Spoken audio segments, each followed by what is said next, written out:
or go evening is my dreams. I'm so happy to welcome you into this soft, cozy corner of the night.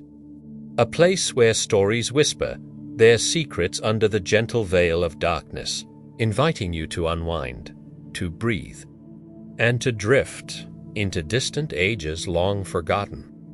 Tonight, we will embark on a magnificent journey through time and space, a calm, unhurried exploration of the 7 wonders of the ancient world, along with the 7 new wonders that shape our modern era. These creations of human hands, from the timeless pyramids rising from the desert sands, to shining monuments that still inspire millions today, each of them carries a story of brilliant minds, ancient mysteries, and humanity's eternal desire to build something that outlives us, something immortal. This lecture is designed as a 2-hour, gentle storytelling voyage, so you can settle in comfortably. Close your eyes if you wish, and allow my voice to guide you softly towards sleep, while ruins, domes, gardens, and statues come alive in the quiet theater of your imagination. We will explore each wonder slowly and in detail, its origins, its creation, its myths and legends, its influence on our culture, and the newest scientific insights that help us understand it today. Just imagine a warm desert breeze brushing softly against your face, and the rustle of leaves in the hanging gardens rocking you like a lullaby. Make yourself comfortable. Dim the lights, and let us begin this gentle, magical journey through the wonders of the world. The Great Pyramid of Khufu, the only surviving wonder of the ancient world. The Great Pyramid of Giza stands on the high plateau along the western bank of the Nile. Near modern Cairo, it rises within a vast funerary complex to other great pyramids, those of Khafre and Menkaure, the majestic Sphinx, and dozens of smaller tombs and structures spread across the sacred necropolis of ancient Memphis. This entire area was recognized by UNESCO in 1979 as Memphis and its necropolis. The pyramid fields from Giza to Dasha.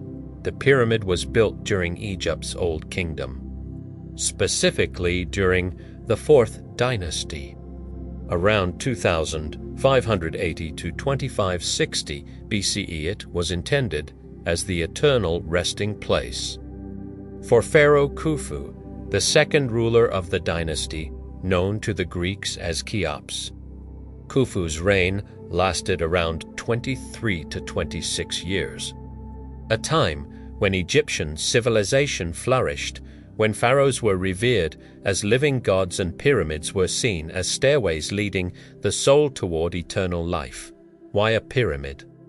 In Egyptian belief, the pyramid's shape symbolized the descending rays of the sun, or the sacred Mound of Benben, the first land to emerge at the creation of the world. The pyramid was part of a larger, funerary landscape, a mortuary temple for rituals, a valley temple near the Nile for mummification rites, and a long causeway connecting them. Around it were mastabas low, flat tombs for nobles, including that of Khufu's mother, Queen Hetepheres. Her burial was discovered in 1925 in a hidden shaft nearby, furnished with exquisite jewelry, gold, furniture, and even an empty alabaster sarcophagus, suggesting her original tomb had once been robbed and her remains moved for safety. Now, let us pause for a moment and imagine the scale of the Great Pyramid, because even today it feels almost impossible. Originally, it stood 146.6 meters tall, higher than any medieval cathedral and the tallest human-made structure on Earth for over 3,800 years, until the construction of Lincoln Cathedral in England around 1300 CE today. With its outer casing long gone, its height is about 138.5 meters. Its base is a perfect square, 230.3 meters on each side, covering more than 5 hectares, the size of about 10 football fields. Its volume is 2.6 million cubic meters, and its weight an astonishing 6 million tons. The pyramid consists of about 2.3 million stone blocks, most weighing around 2.5 tons each, while some granite blocks inside the king's chamber weigh up to 80 tons. If you were to dismantle the pyramid and lay every stone in a single line, that line would stretch around 2/3 of Earth's equator, nearly 25,000 kilometers. The materials came from many places. The main limestone blocks from nearby Giza quarries, filled with fossils from an ancient seabed, reminding us that this desert was once covered by water. The gleaming white casing stones came from Tura, across the Nile, polished so brightly that the pyramid shone like a massive crystal visible from miles away. Granite for the inner chambers came from Aswan, more than 900 kilometers upriver. Transporting such gigantic stones was a feat that still amazes engineers today. Perhaps these immense stone blocks were once floated gently along the Nile during the great floods, carried on wooden barges that swayed softly with the current. And once they reached the riverbank, they were pulled across the sands on wooden sledges, workers pouring water to keep the sand smooth, so the stones would glide with quiet ease. The construction of the Great Pyramid was the absolute pinnacle of ancient Egyptian engineering. According to the ancient Greek historian Herodotus, who visited Egypt in the 5th century BCE, the pyramid took 20 years to build and required the labor of 100,000 men. But modern archaeologists, supported by excavation evidence, gently revise these numbers. They say that the permanent workforce was closer to 20,000 craftsmen, and during peak seasons, perhaps 40,000. And these workers were not slaves, as many once believed. They were skilled artisans and farmers who came to work during the annual flood season, when their fields lay underwater.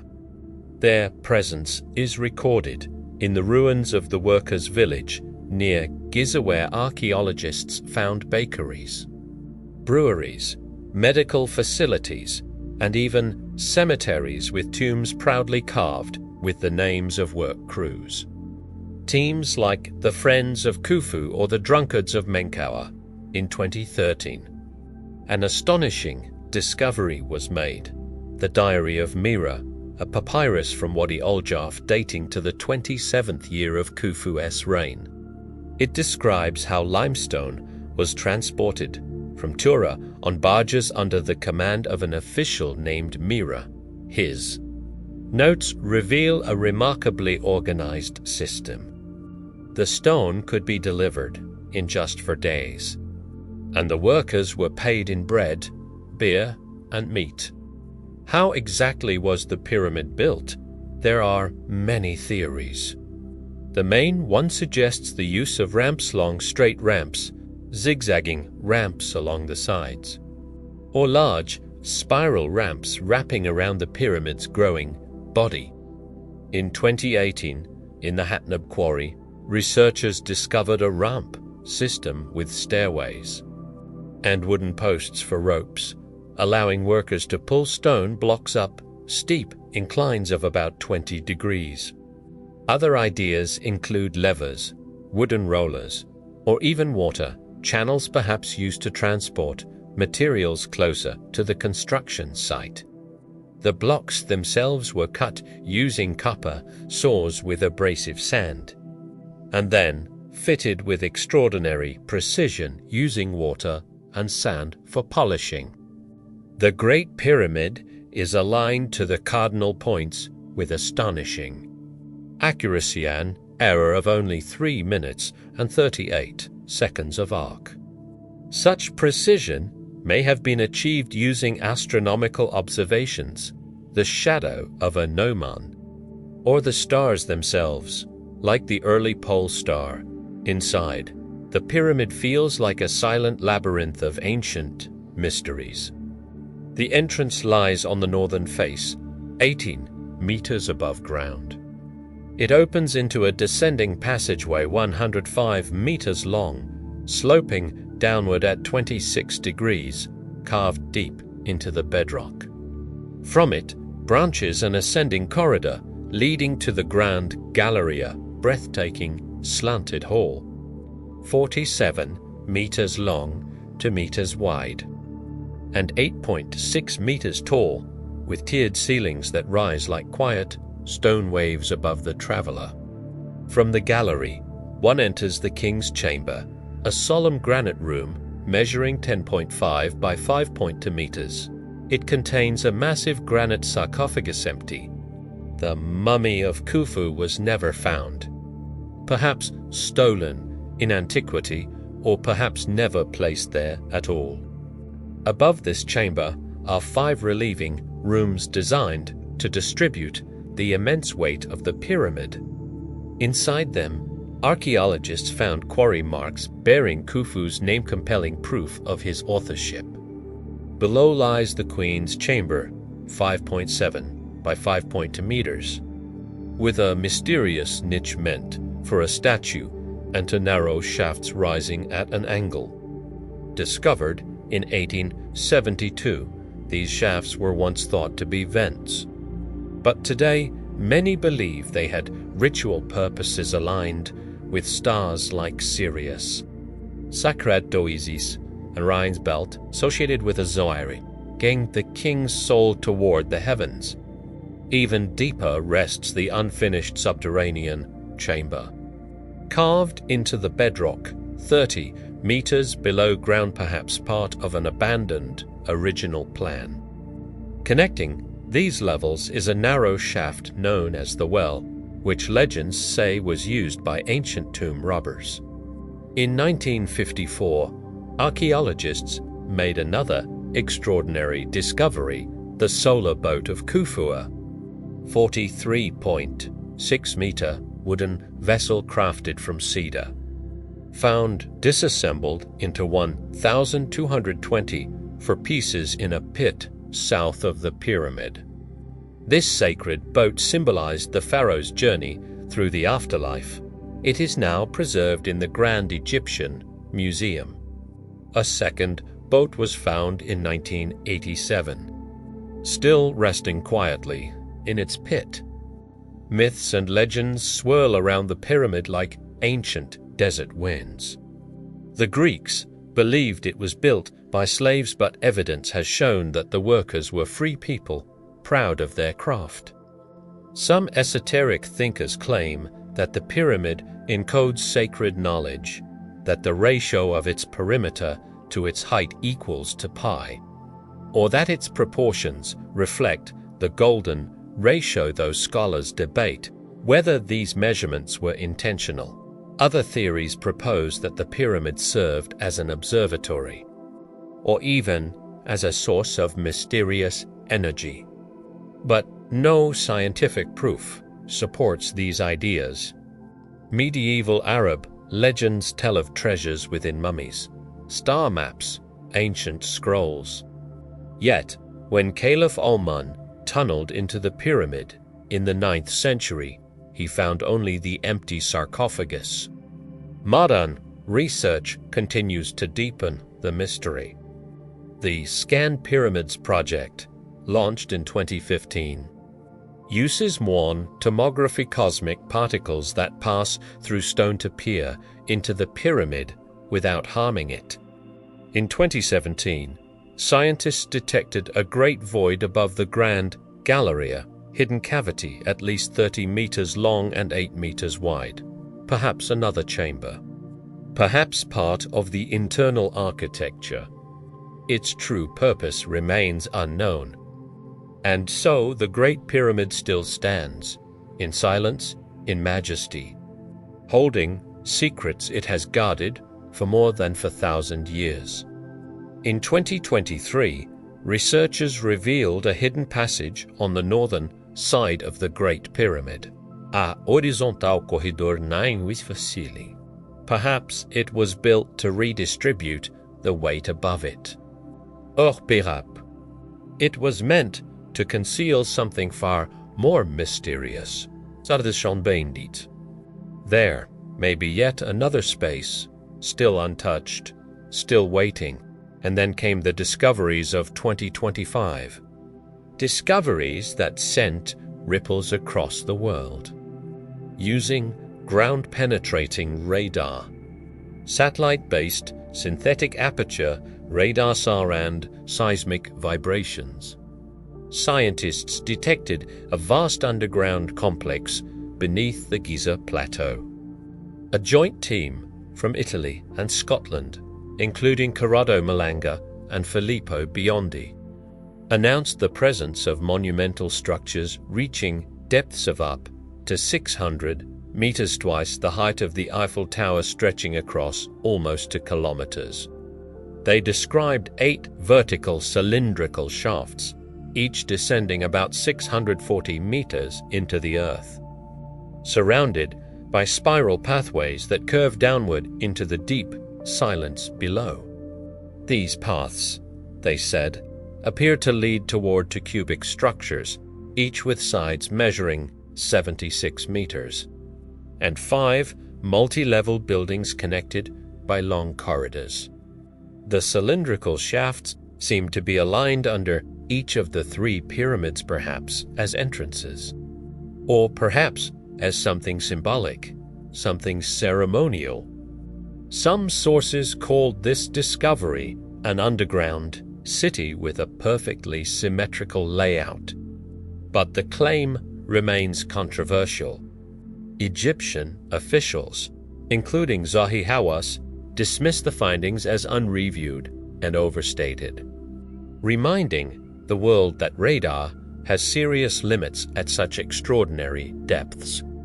Others, however, see hints of something else entirely, possibly the remains of an ancient branch of the Nile that once flowed beneath Giza, or even fragments of a long-forgotten energy system lost to time. The research continues, but excavations require permissions that are difficult to obtain. The influence of the Great Pyramid on human culture is immeasurable. It inspired Napoleon in 1798, who famously declared to his soldiers, 40 centuries look down upon you. It appears in films, novels from Indiana Jones to countless conspiracy theories. Today, it remains Egypt's most visited landmark, drawing millions each year. And yet, it suffers from erosion and pollution, the slow breath of time pressing against it. Archaeologists like Mark Lehner continue to explore the lost city of the workers. In 2020, a lost fragment of the Pyramid S original casing stones was rediscovered in the Aberdeen Museum, dated between 3341 and 3094 BCE. It may have been repurposed long ago, carried far from its ancient home. The Great Pyramid reminds us of the brilliance of the human spirit. How 4,500 years ago, people crafted a monument that has outlived kingdoms and empires. Khufu's pyramid remains not only a triumph of engineering, but a timeless testament to humanity's longing for immortality. Its mysteries continue to unfold, whispering inspiration to new generations of scholars and dreamers. And now, we gently close the chapter on the first wonder of the ancient world, Adrefli and to the next. The Hanging Gardens of Semiramis, a legendary oasis in the sky. The Hanging Gardens of Semiramis, one of the most romantic and enigmatic wonders of the ancient world, are forever associated with the ancient city of Babylon in Mesopotamia, in the land we now call Iraq.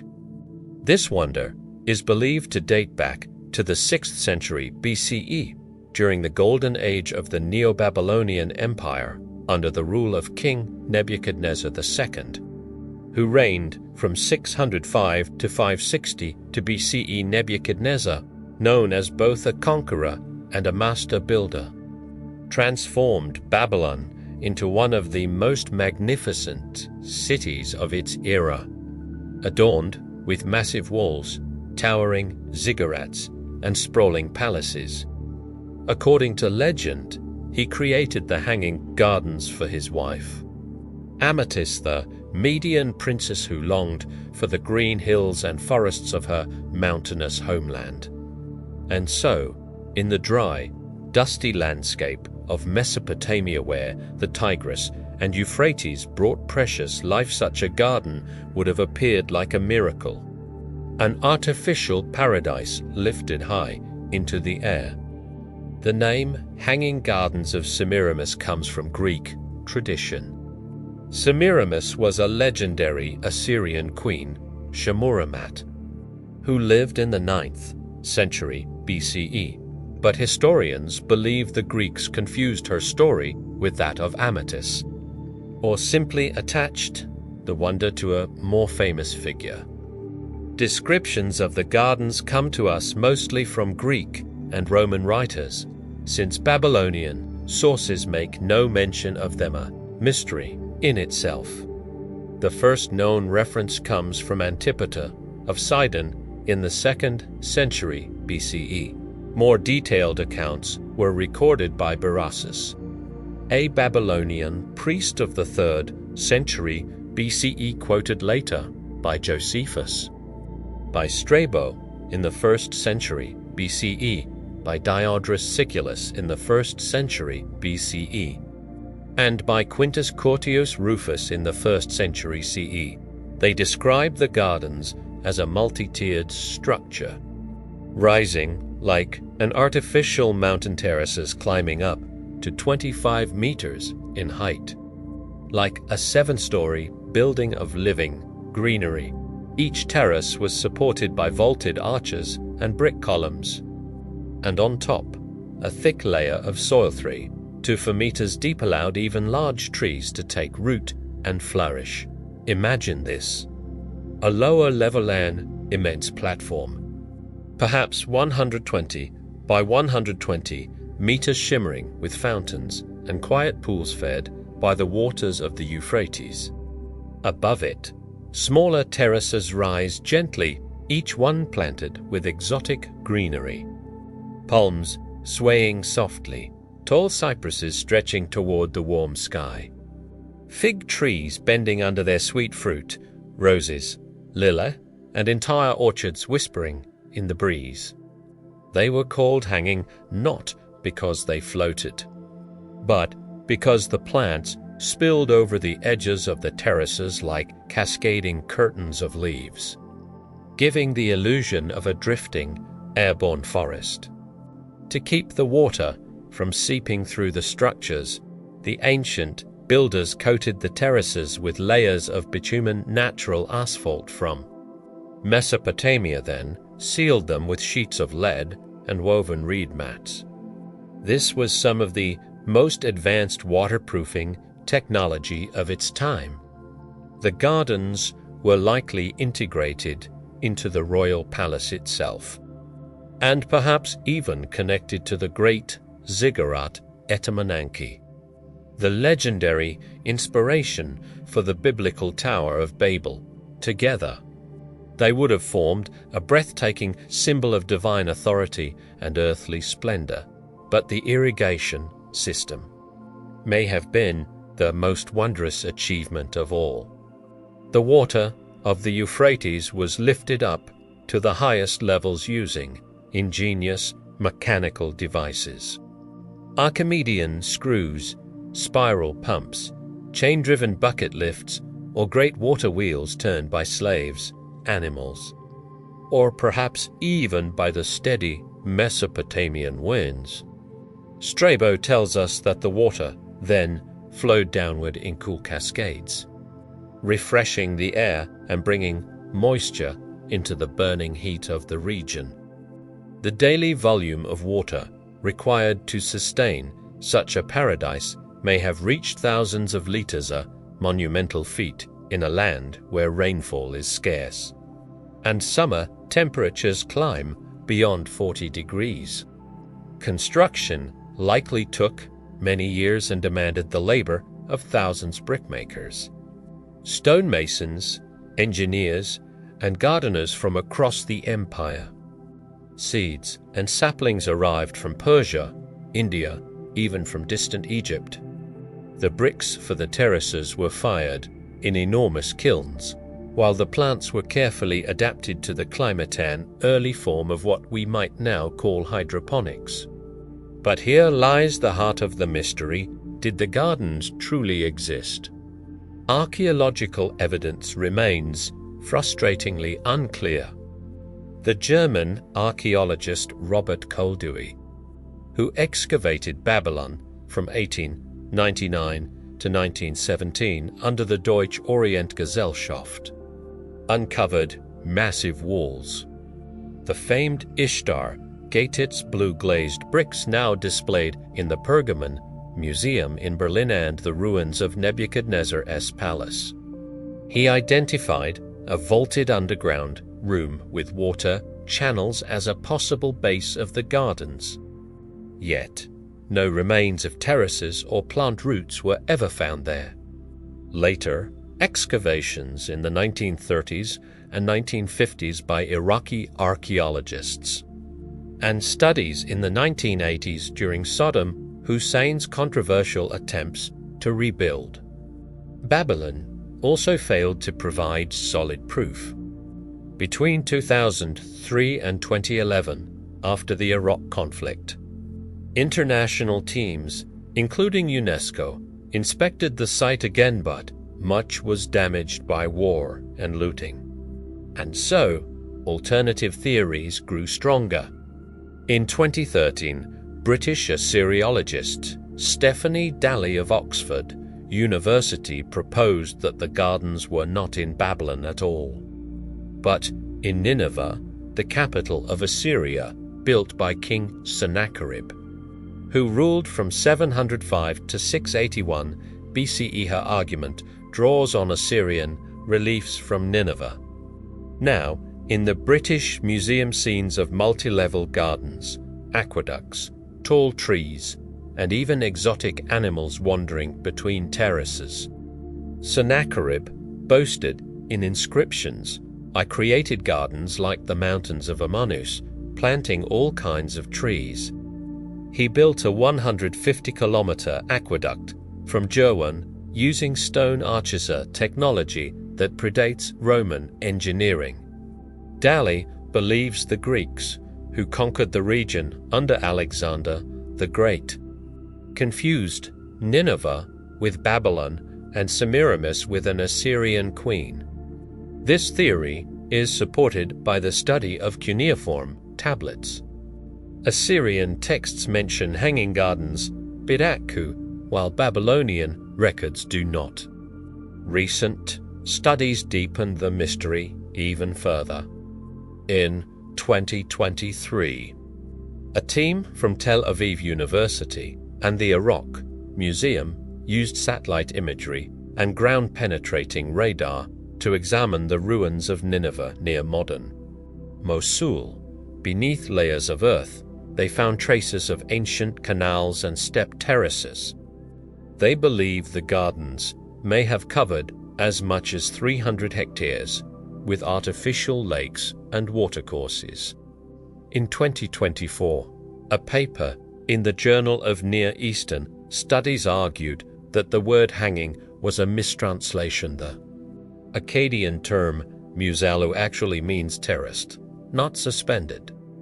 And in early 2025, a study published in All About History by Cambridge university, researchers analysed newly translated cuneiform tablets from the British Museum. Dated to the 7th century BCE, their conclusion, the gardens likely stood in Nineveh, forming part of Sennacherib's vast botanical complex. Based on 3D modeling and climate analysis, the study suggests that the gardens contained rare plants from conquered lands, a living exhibition of imperial power, beauty, and ambition. However, Egyptologists and Mesopotamian scholars, people like Zahi Hawass and Irving Finkel, still disagree. They argue softly, yet firmly, without direct excavations in Mosul. Where conflicts continue to flare up even today, all of this remains only a hypothesis, a whisper of possibility rather than a proven truth. And if the gardens truly stood in Babylon, then their fate was a sorrowful one. After the city fell to the Persians in 539 BCE, Cyrus the Great preserved its structures, letting them breathe for a little longer beneath the Mesopotamian sun. Later, in 331 BCE, Alexander the Great dreamed of restoring the gardens, but his death ended that dream before it could take root. Earthquakes in the 2nd century BCE, erosion from the restless Euphrates, and centuries of neglect during the Parthian era may have swallowed the gardens completely. By the time of Diodorus, in the 1st century CE, only ruins remained, pale shadows of their former splendor. If the gardens were instead in Nineveh, then their end was even more dramatic. The city was razed by Ashurbanipal in 612 BCE, and whatever remained slipped silently beneath the earth.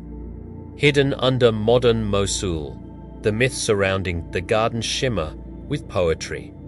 To many, they symbolized Eden, the paradise described in the Bible, perhaps inspired by their memory, especially since Babylon is closely associated with the Babylonian exile of the Jewish people.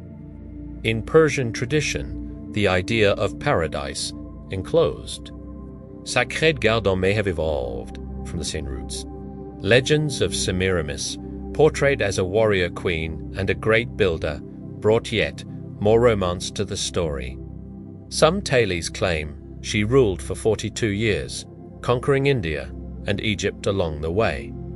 Through medieval Europe, artists painted the hanging gardens in illuminated manuscripts as emblems of luxury. During the Enlightenment, scholars admired them as miracles of early engineering.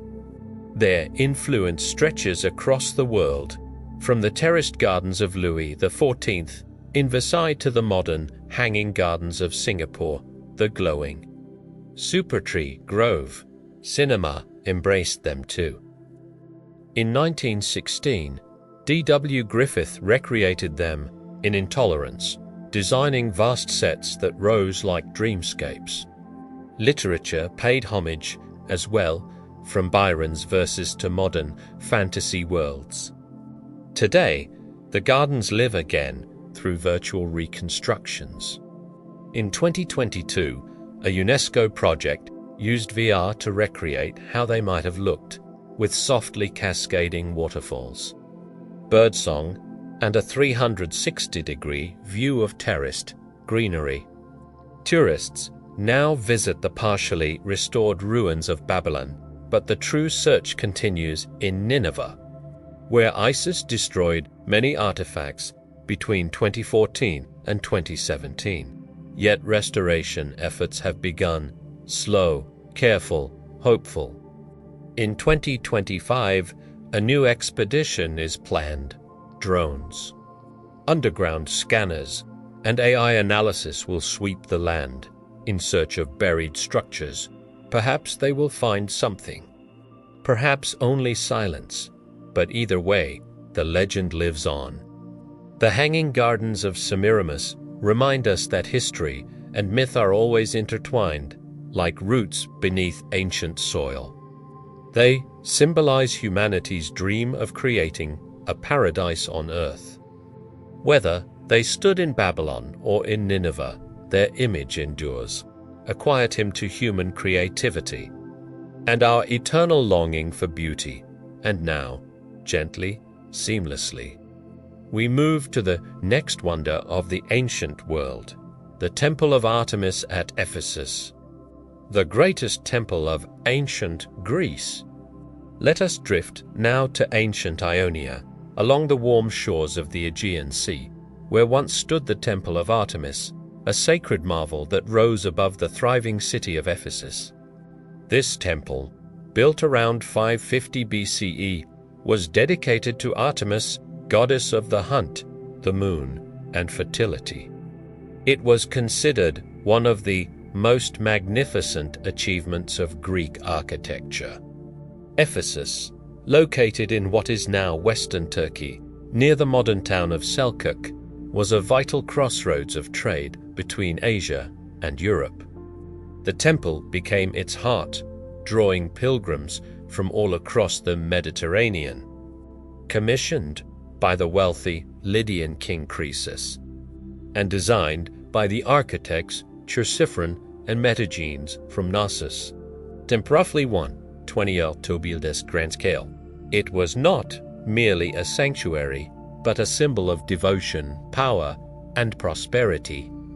The temple was a diptral structure, meaning it had a double row of columns around its inner chamber.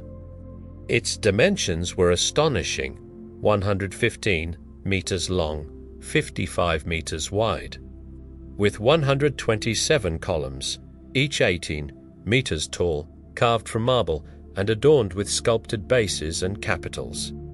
Many of the columns were gifts from rulers across the Greek world, making the temple a collective masterpiece. Inside stood a statue of Artemis crafted in chryselephantine style, a blend of gold and ivory, featuring multiple breasts, symbolizing fertility. Some historians suggest they might represent nuts or be eggs instead. The goddess was accompanied by deer and bees, emphasizing her deep connection to nature. Beyond its spiritual role, the temple was an economic center. It functioned as a bank, storing treasures and offering sanctuary due to its status as an asylum. Pliny the Elder described it in his Natural History as the most wondrous creation of human hands. And Antipater of Sidon included it among the 7 wonders for its breathtaking beauty. The construction itself was a remarkable feat. Marble was quarried from Mount Pion and transported using wooden rollers, sledges, and the tireless strength of slaves and skilled laborers. The foundation of the temple was laid upon soft, marschgrunde decision that, yet it was a stroke of ancient brilliance. The architects believed that the yielding soil would help absorb shocks during earthquakes. As Vitruvius later wrote in his 10 books on architecture, they place layers of charcoal and wool beneath the base, allowing the earth to breathe, settle, and move gently without destroying the structure. The massive columns were raised using long earthen ramps and ingenious lever systems, each movement slow and deliberate, as though the stones themselves were awakening. The friezes that crowned the temple were carved with scenes from the sacred myths of Artemis, her birth on the island of Delos, her moonlit hunts, and the tragic tale of Actaeon, who gazed upon the goddess and paid with his life. The temple was adorned with paintings by great masters like Apelles, and sculptures by Praxiteles, turning the sanctuary into a living museum of art. Yet its destiny was a tragic one. In 356 BC, Temple of Flame set alight by Herostratus, who sought to immortalize his own name through destruction. Legend whispers that on that very night, Alexander the Great was born. Artemis, preoccupied with his birth, could not guard her sacred home. Years later, Alexander offered to rebuild the temple, but people of Issa, saying softly, "It is not right for one god to build a temple for another, the new temple." Constructed in the 4th century BCE by the architect Dinocrates, rose even more magnificent than before. It stood upon a platform 2.7 meters high, with 117 columns, some gifted by Alexander himself. It endured until 260 CE, when Gothic invaders plundered the sanctuary. Earthquakes and floods from the nearby river Cayster finished what the invaders began. And in the 5th century, Emperor Theodosius I banned pagan worship, leaving the temple without purpose. Its stones were later repurposed to build Christian structures, including the Grand Hagia Sophia in Constantinople. Archaeological excavations began only in the 19th century. In 1863, John Turtlewood, funded by the British Museum, began searching for the temple based on Pliny's descriptions. After 6 long years, in 1870, he finally uncovered its foundations, buried beneath 6 meters of marshland. Fragments of columns, reliefs depicting Amazons and griffins, and pieces of the frieze were unearthed. Today, many of these treasures rest in the British Museum and the Ephesus Museum. The myths of the temple are steeped in drama. In Ephesus, Artemis was associated with Cybele, the Anatolian mother goddess, and her worship involved ecstatic rites of fertility. Eunuch priests, known as megabizoi, served her. Legends tell that the Amazons themselves founded the temple and hid their treasures within its sacred grounds.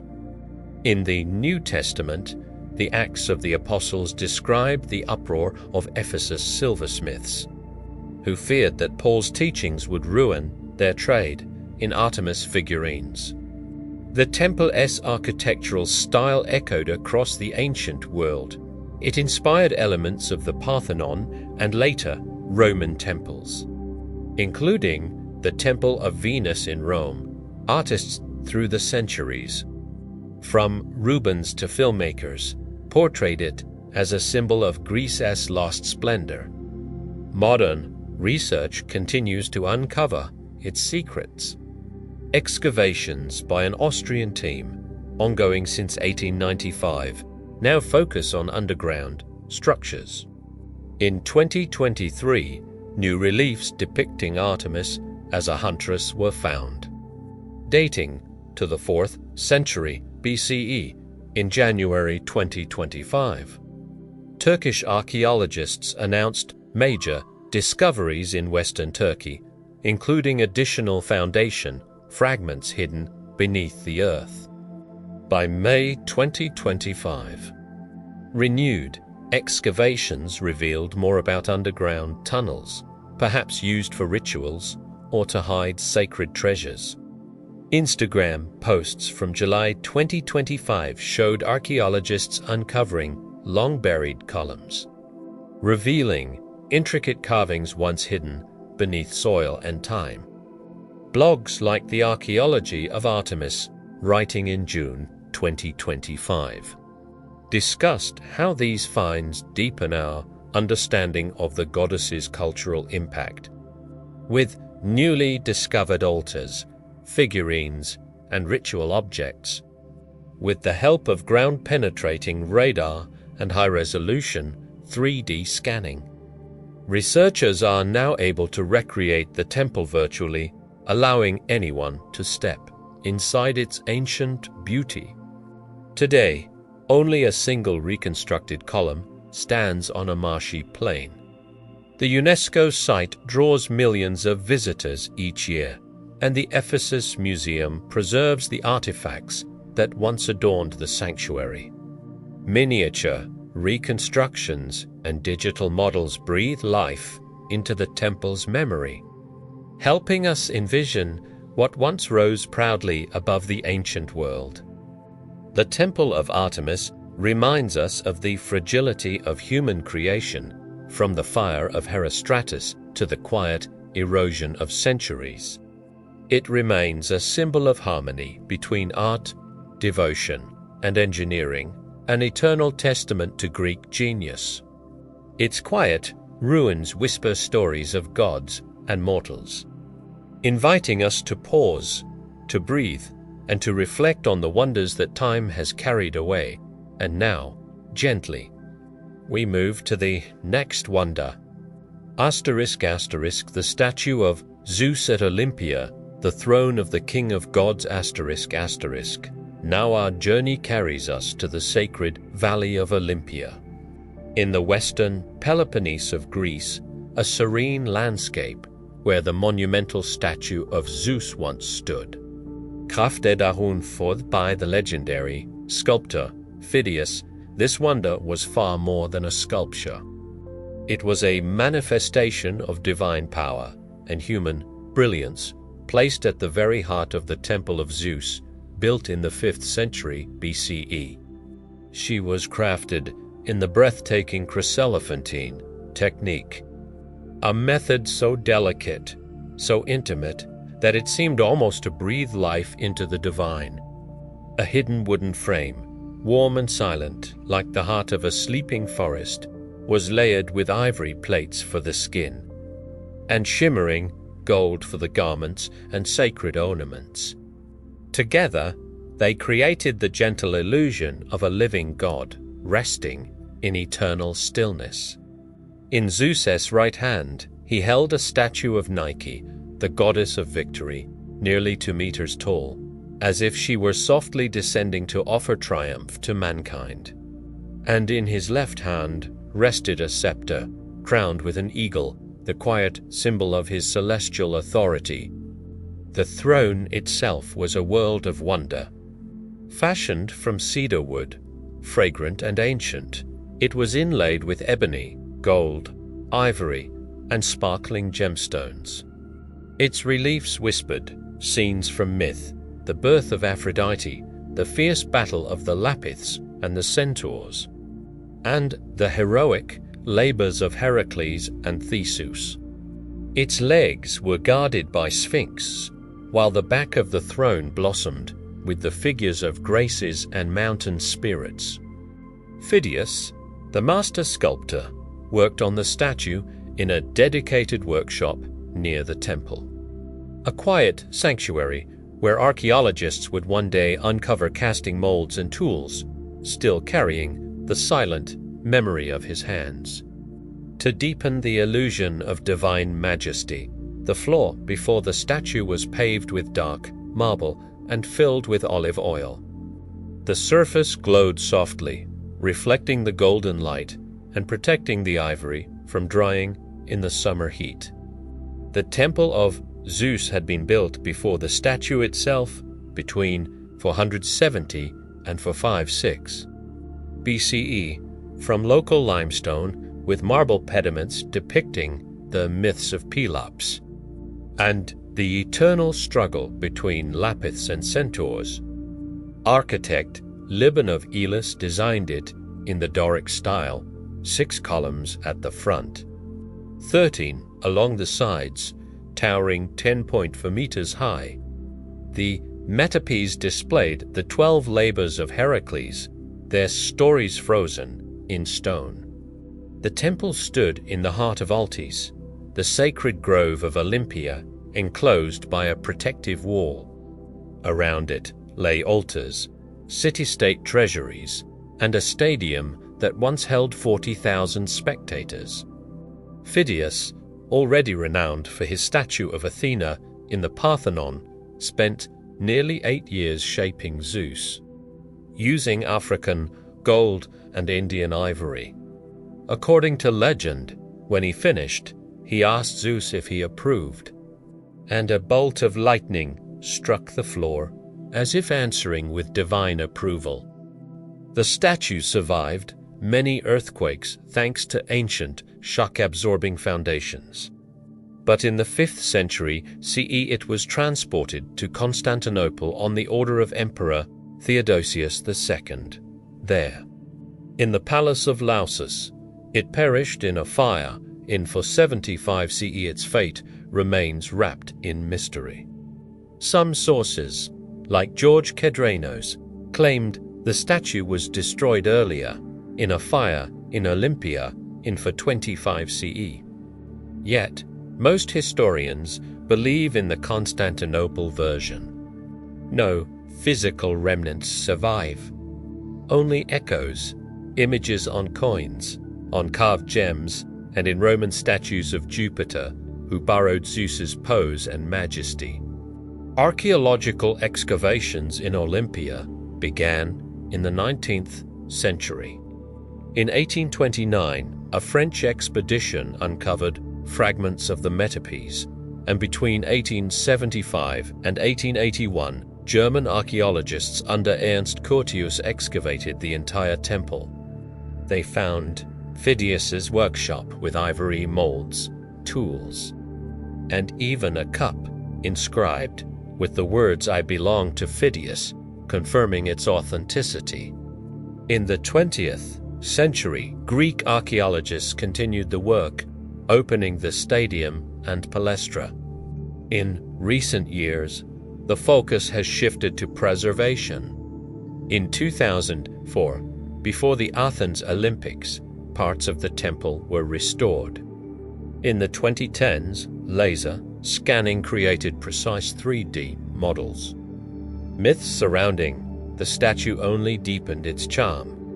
Zeus was considered the father of the Olympic Games, and athletes offered sacrifices before competing, believing the god watched over them. Pausanias wrote that the statue inspired such awe that visitors wept upon seeing it.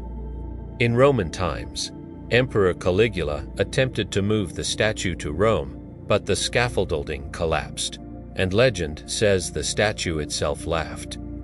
Its influence on culture is immense, from Roman Jupiters to medieval depictions of God the Father, and even inspiring modern monuments like Abraham Lincoln's Memorial in Washington, D.C., or Christ the Redeemer in Rio de Janeiro. In art, from Rubens' sketches to modern films, Zeus remains a symbol of power and timeless majesty. The Olympic Games were revived in 1896, and the flame is still lit in Olympia, near the ruins of his temple. Research continues even now. Olympia became a UNESCO site in 1989, and excavations remain active. In 2023, new bronze figurines of athletes were discovered in the sanctuary, and in 2025, new finds emerged. In July 2025, archaeologists uncovered marble relief fragments from the Temple of Zeus, possibly pieces of the pediment depicting the myth of Pelops. These discoveries shed new light on the temple's decoration and on the artistry of Phidias. In March 2025, a monumental tomb was found nearby, containing golden artifacts, including a ring bearing Apollo, perhaps linked to the cult of Zeus, in June 2025. Renewed excavations revealed bronze ruins and ancient altars, deepening our understanding of the sanctuary's sacred landscape. Using ground-penetrating radar and gentle drones drifting above the Earth, scientists continue to explore hidden underground structures, perhaps ancient workshops, or long-lost altars where pilgrims once whispered their prayers to the king of the gods. The site is visited by millions of travelers each year. A quiet flow of footsteps moving through the museum that now shelters the ancient pediments and metopes. The statue of Zeus at Olympia remains a gentle hymn to the divine woven into human hands, a reminder of harmony, of inspiration, of the spirit of competition that once brought the ancient world together. Even though the statue itself is lost, the ruins of Olympia still breathe softly, still filling visitors with wonder. And now, we slowly close this chapter about the fourth wonder of the ancient world and turn to the next, the mausoleum at Halicarnassus. The mausoleum at Halicarnassus, the tomb of eternal love, let us drift now to ancient Caria. Along the warm, sunlit southwestern coast of what is today Turkey, in the old city of Halicarnassus, known today as Bodrum, there once stood the mausoleum, a magnificent tomb built between 353 and 350 BCE. This wonder was created in memory of King Marcellus, satrap of the Persian Empire, and his sister wife Artemisia II, who commissioned the monument after his death, transforming it into a symbol of eternal love and mourning, carved not only in stone, but in devotion. Halicarnassus was a thriving port city founded by the Dorians, home to about 10 to 20,000 people, where Greek, Persian, and Carian cultures intertwined like gentle threads. Marcellus, who ruled Caria from 377 to 353 BCE, strengthened the region by moving the capital to Halicarnassus, building powerful walls, a theater, and a palace, turning the city into a glowing center of Hellenistic influence in Asia. Antipater of Sidon included the mausoleum among the seven wonders for its beauty and scale, and the very word mausoleum became synonymous with grand, monumental tombs. But the mausoleum was more than a tomb. It was an architectural symphony, blending Greek elegance, Lycian tradition, and Persian majesty.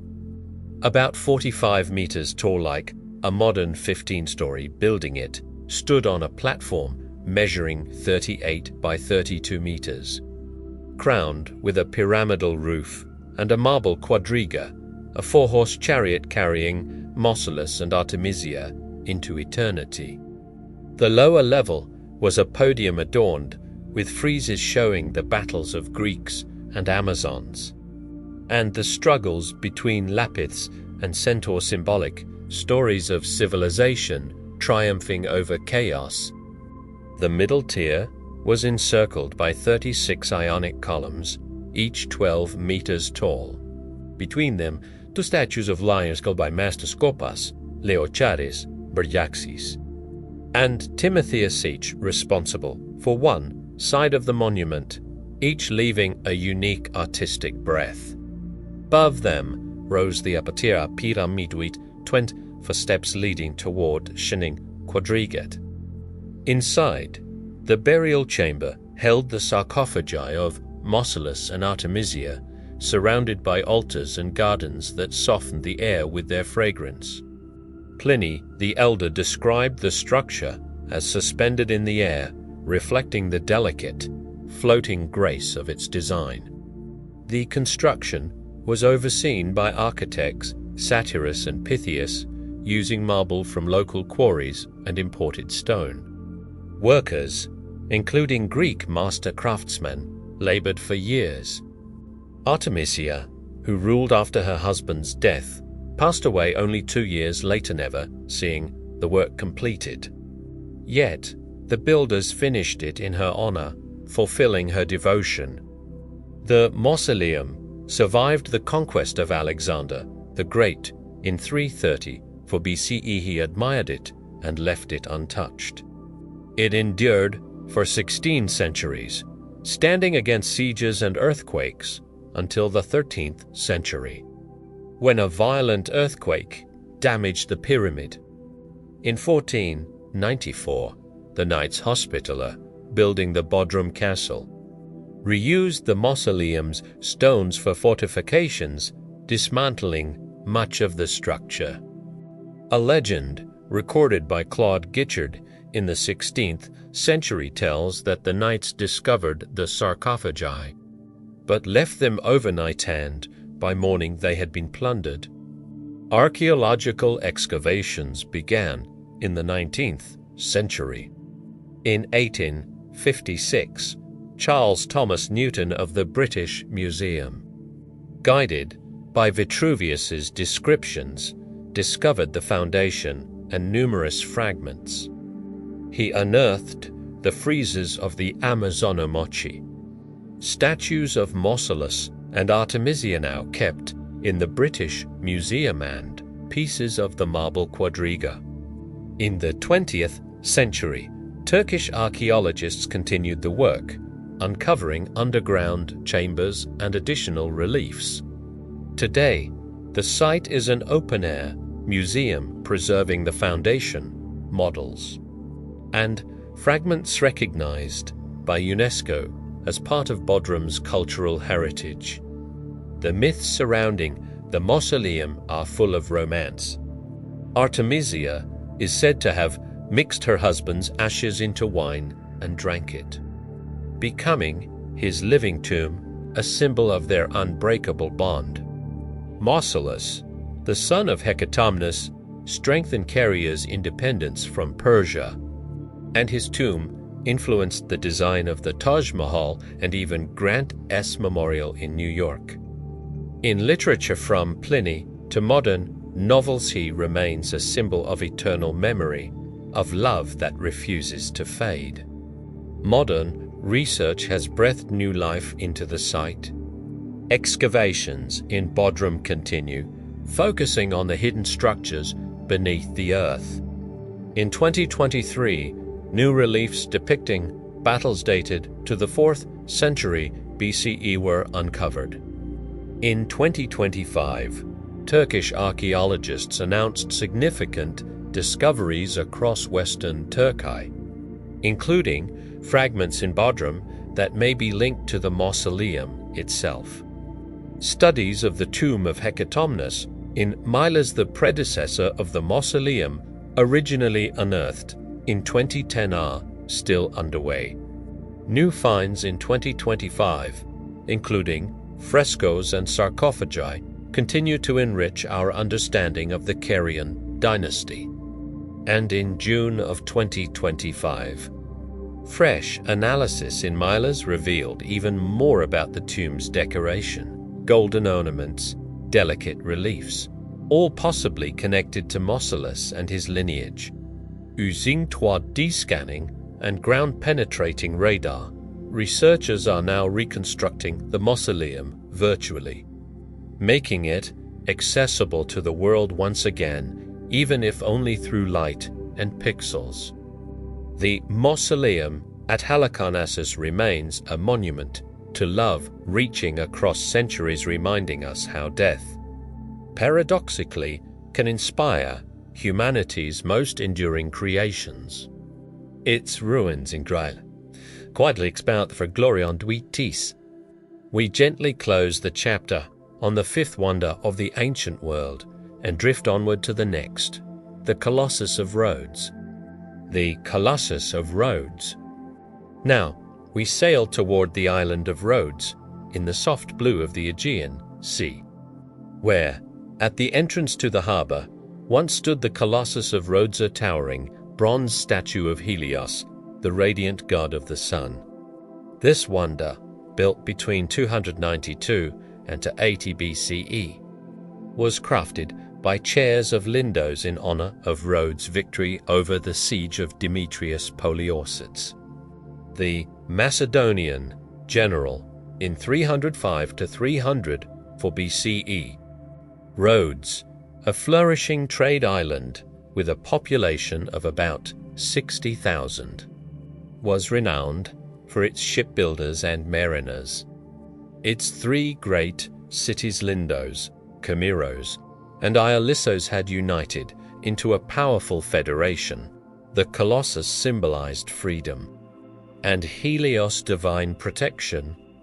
Philo of Byzantium called it the greatest creation ever cast in bronze, while Pliny the Elder marveled that few men could clasp the statue's thumb with both hands, emphasizing its immense scale. The statue was truly colossal, about 33 meters tall, taller than the Statue of Liberty, without its pedestal. It portrayed Helios standing, crowned with rays of sunlight, holding a torch or perhaps simply gazing into the distance. Some legends claim he stood with his legs apart across the harbor entrance, but modern scholars doubt this. The statue more likely stood on a sturdy pedestal near the water's edge or on a hill overlooking the port. The internal frame was iron, filled with stones to keep it stable, while the surface was made of bronze plates, no thicker than a coin. The construction took 12 years and cost 300 talents of silver funds, raised by selling. Demetrius abandoned siege machines. Chairs used techniques similar to bell casting, bronze melted in massive furnaces, shaped into plates, then fixed onto the iron frame with copper nails. Workers built a huge earthen ramp around the rising statue, later removing it after the completion. The famous image of ships passing between the statue's legs is now considered a myth, but still a beautiful one. The Colossus stood for only 56 years before an earthquake struck. Into 26 BCE, the statue snapped at the knees, collapsing and leaving its fragments scattered across the ground. Strabo wrote that one of its hands was larger than many full statues. The people of Rhodes chose not to rebuild it, following an oracle's warning that restoring the statue would bring misfortune. And so, the fallen Colossus remained for 8 centuries, astonishing travelers who came to see the shattered bronze giant. In 653 CE, Arab forces captured the island and sold the bronze fragments to a Syrian merchant, who reportedly carried them away on the backs of 900 camels. After that, the Colossus vanished from history, leaving behind only echoes, coins, ancient texts, and legend. Archaeological searches began in the 19th century. In 1856, Italian archaeologist Salvatore Bovi found fragments in the harbor, though they turned out to belong to other statues. In the 20th century, Greek and Italian teams excavated the Acropolis of Rhodes, uncovering the Temple of Helios but not the Colossus. Underwater excavations in the 1990s, led by the Greek Ministry of Culture, revealed ancient harbor walls and shipwrecks, but again, no trace of the statue. Some scholars, like Raymond, suggest that the Colossus did not stand in the harbor at all but on the hill of Monty Smith, where a large pedestal was discovered. In 2008, a proposal was made to build a new Colossus as a tourist attraction. But the project was halted due to the financial crisis. The myths surrounding the Colossus are full of grand imagery. The Greeks believed he stood as a guardian, much like the twin colossi of Memnon in Egypt, and the Romans later echoed his form in their statues of emperors. The legend of the Colossus standing with its legs apart first appeared in the Middle Ages, inspiring dreamy illustrations in manuscripts like the Romance of Alexander. This image, fragile, almost mythical, it survived the centuries, becoming a symbol of how imagination can be stronger than stone. And the Colossus, he left a long shadow in culture. The Statue of Liberty itself carries echoes of his form, for both monuments were shaped through the ideas of the same French visionary Eugène Viollet-le-Duc, the grandfather of the man who designed Liberty's final look. In littérature, from shears to modern films like Jason the Argonauts, the Colossus appears again and again. as a reminder of how greatness can rise and how it might one day fall. Today, modern researchers focus gently on one mystery: his true location, his true posture, his true presence. In 2023, Greek archaeologists scanned the harbour of Rhodes with radar, detecting what might be ancient foundations. And in 2025, new discoveries breathed fresh life into the search. In July 2025, historian Bethany Hughes explored these clues in her BBC documentary 7 Wonders of the World, studying coastal terrain with local experts and new surveys. Her findings suggested something intriguing, that the Colossus may not have stood in the harbour at all, but on a nearby hilltop. A quiet vantage point aligned with fresh topographical data. In April 2025, an updated Rhodes travel guide described new discoveries at the Acropolis of Lindos, bronze fragments. Perhaps from the workshop where chairs once shaped his great creation. And though by July 2025 it was confirmed that no verified remains of the statue had yet been found, underwater drone research revealed ancient port structures that may once have held its pedestal.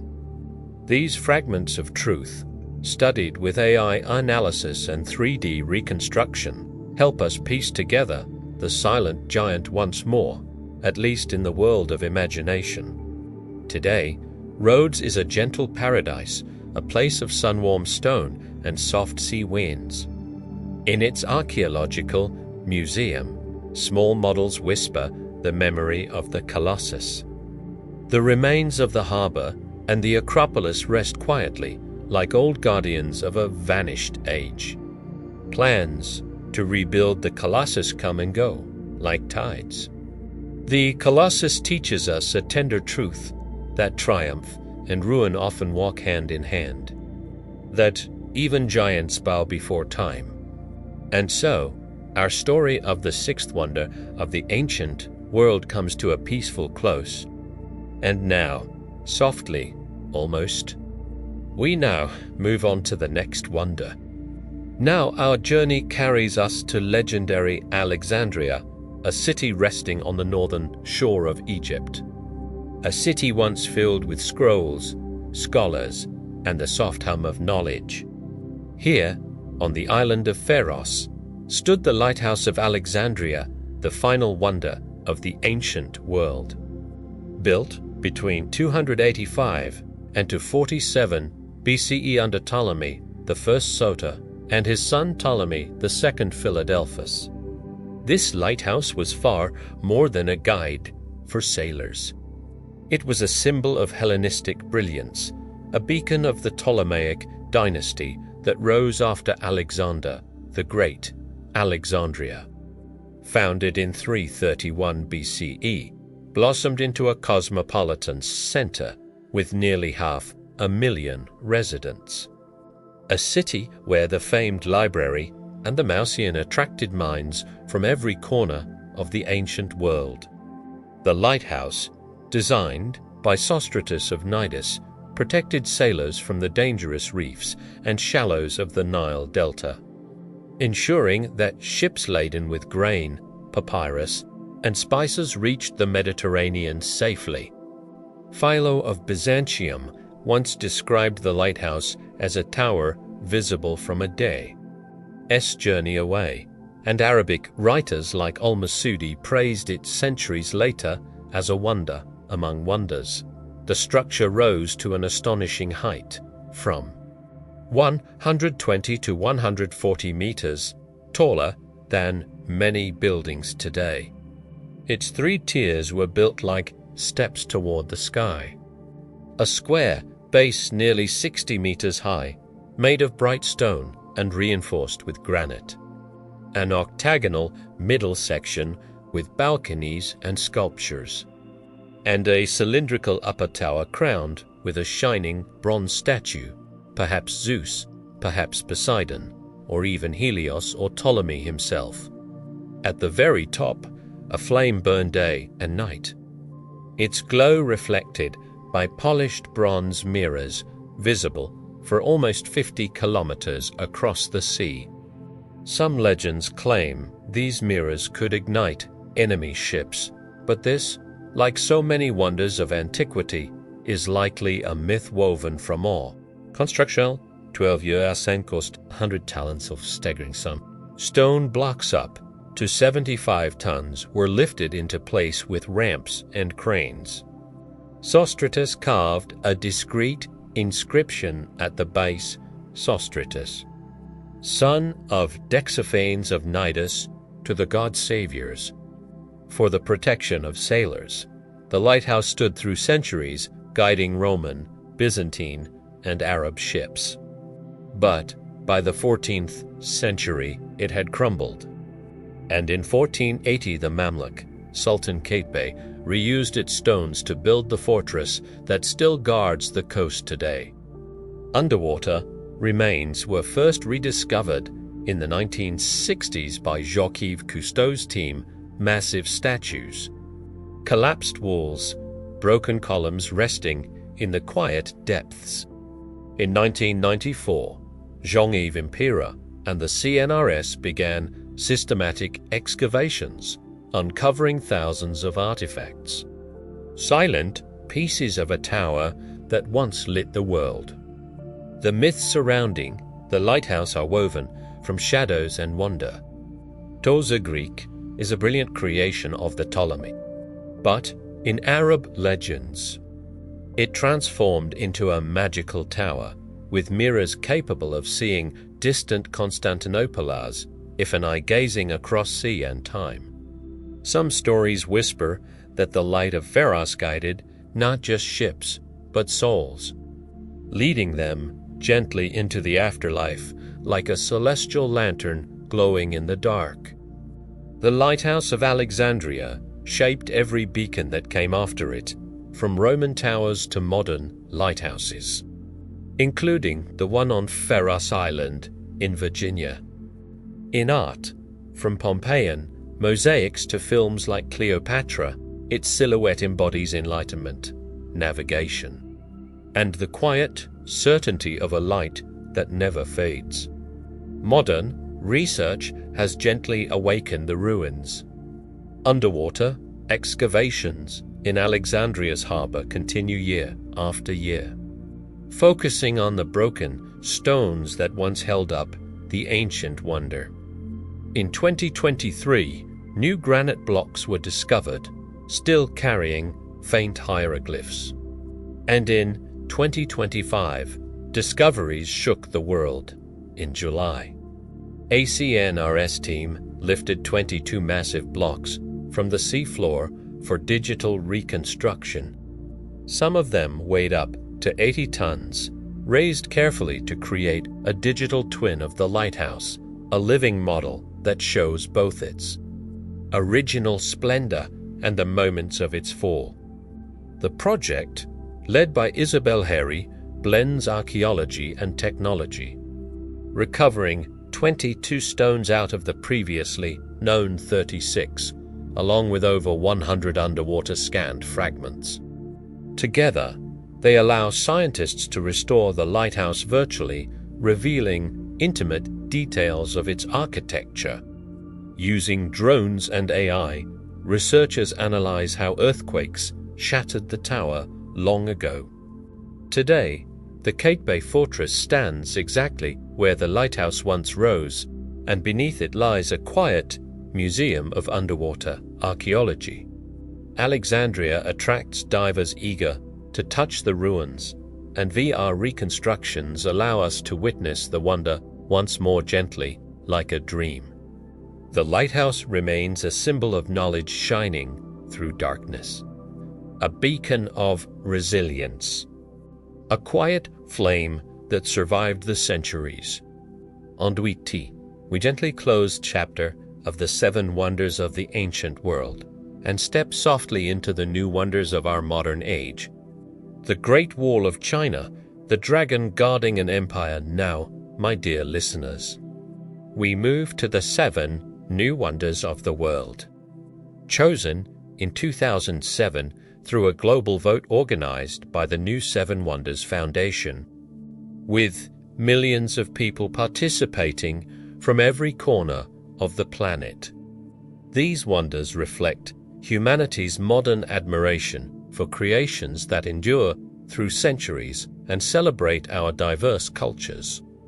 And the first among them is the Great Wall of China, stretching across northern China like a sleeping dragon, a symbol of protection, unity, and the unbreakable spirit of a nation. This wall, built over many ages from the 3rd century BCE to the 17th century CE, is not a single structure, but a vast network of fortifications, towers, and strongholds extending more than 21,000 kilometers, long enough to wrap around the Earth 1.5 times. It winds through mountains, deserts, and rivers, from the East China Sea to the Gobi Desert, standing guard against northern nomadic tribes. The Chinese call it Wanli Chongqing, the Wall of 10,000 Li, a poetic way to express its endlessness. The wall first appeared during the spring and autumn period, around the 8th-5th centuries BCE, when small kingdoms built earth ramparts for defense. But its true grandeur emerged first for Qin Shi Huangdi, who ruled from 221 to 210 BCE. He unified China and linked the scattered walls into one massive system, mobilizing millions of workers, soldiers, peasants, and even convicts. Construction continued under the Han, Sui, Ming, and Qing dynasties, reaching its peak during the Ming era in the 5th and 16th centuries, when brick walls and watchtowers were added. The height of the wall varies from 6 to 9 meters on 18 for 5 horsemeade. Signal towers were placed every 200 meters to send smoke and fire messages across great distances. Materials included earth, stone, brick, and even lime mixed with sticky rice for extraordinary strength. Incense like Badalin. The wall climbs steep slopes at a 45 angle, a breathtaking display of engineering. The total volume of materials is about 100 million cubic meters, enough to build a 5-meter-high wall around the entire equator. Its construction cost countless lives lost to hunger, exhaustion, and accidents. Legends speak of the Wall of Tears, where the bones of workers rest beneath the foundations. Emperor Qin Shi Huangdi, also known for his terracotta army, used the wall to strengthen his rule. But it did not always stop invaders. The Mongols under Genghis Khan breached it in the 13th century. During the Ming dynasty, the wall was reinforced with 25,000 towers and strongholds, such as the famous Shanhaiguan, the pass between mountain and sea, and the western fortress of Jiayuguan. Over the centuries, the wall's purpose evolved from defense to regulating trade along the Silk Road, and finally, to becoming one of the world's greatest symbols of history and tourism. The myths surrounding the Great Wall are endless. Some Western legends whisper that the wall can be seen from space. Though NASA gently disproved this from orbit, it is nothing more than a faint, delicate line, invisible to the naked eye, like a thread sewn into the earth.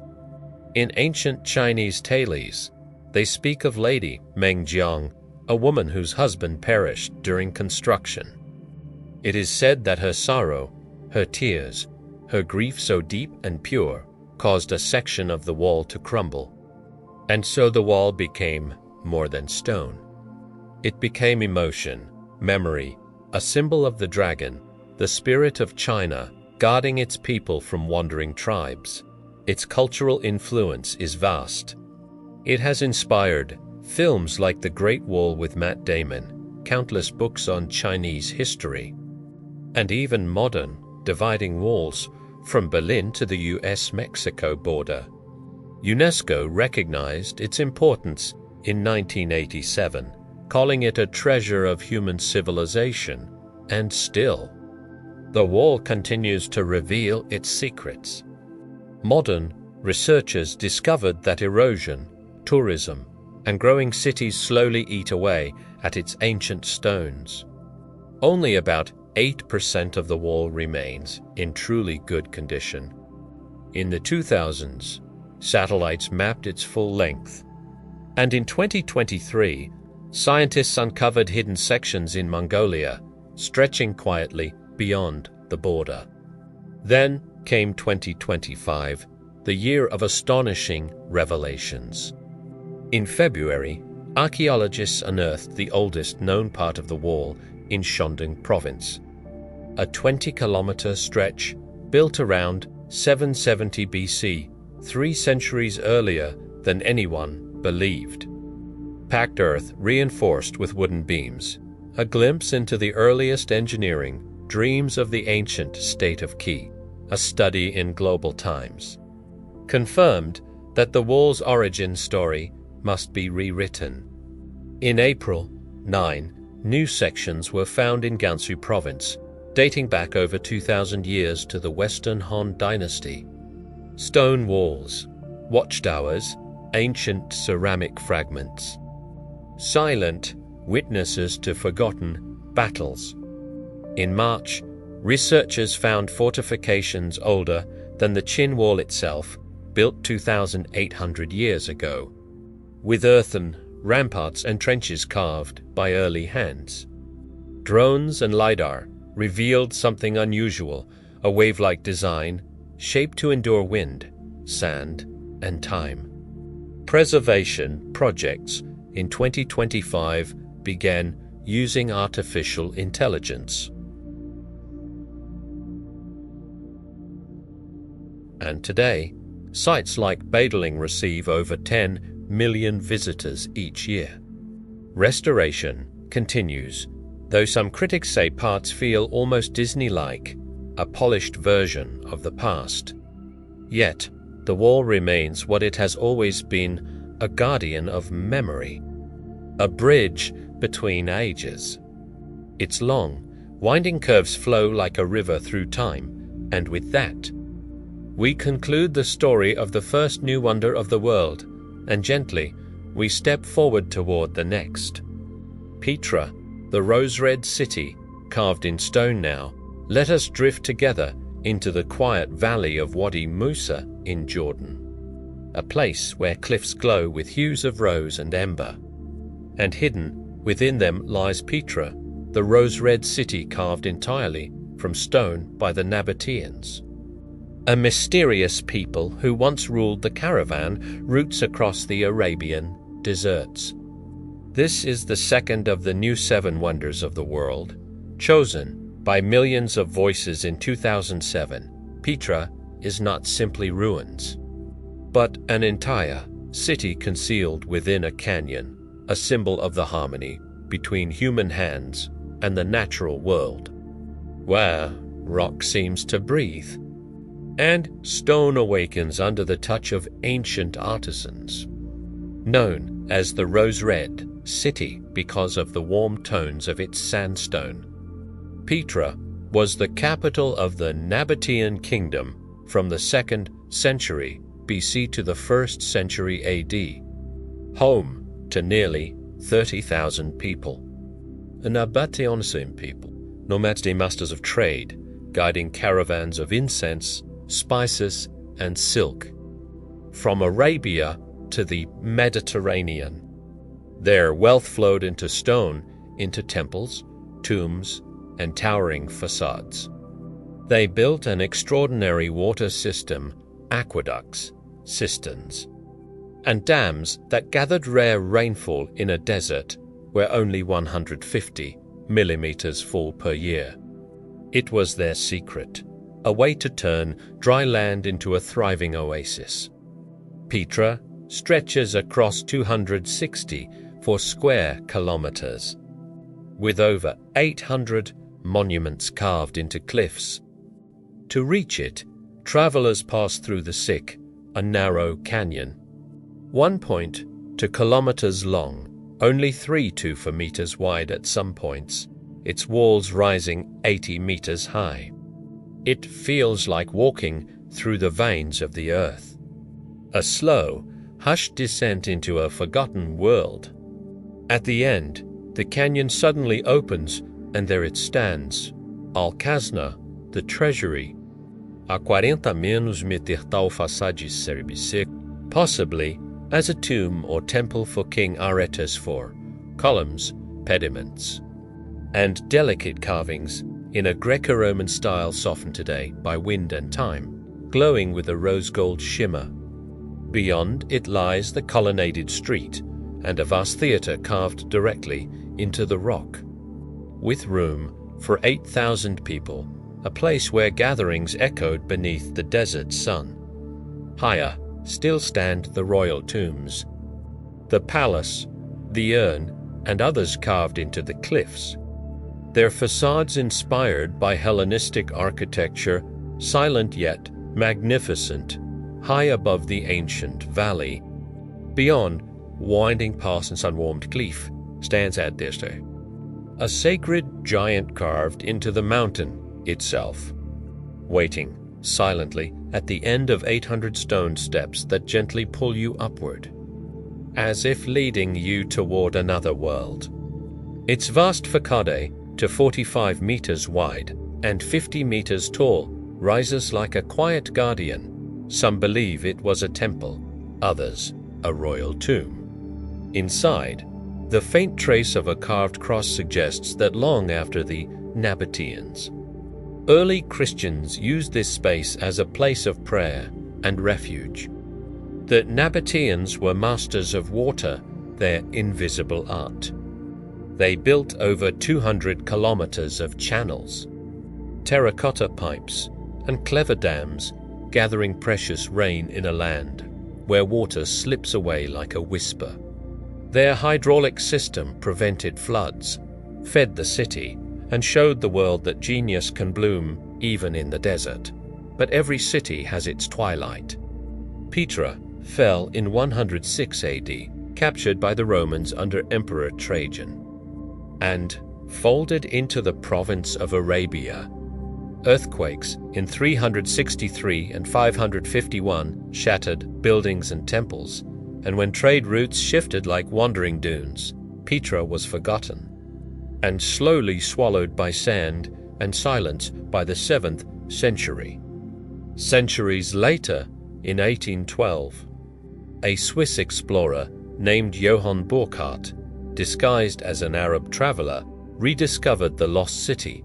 Archaeology began in 1929.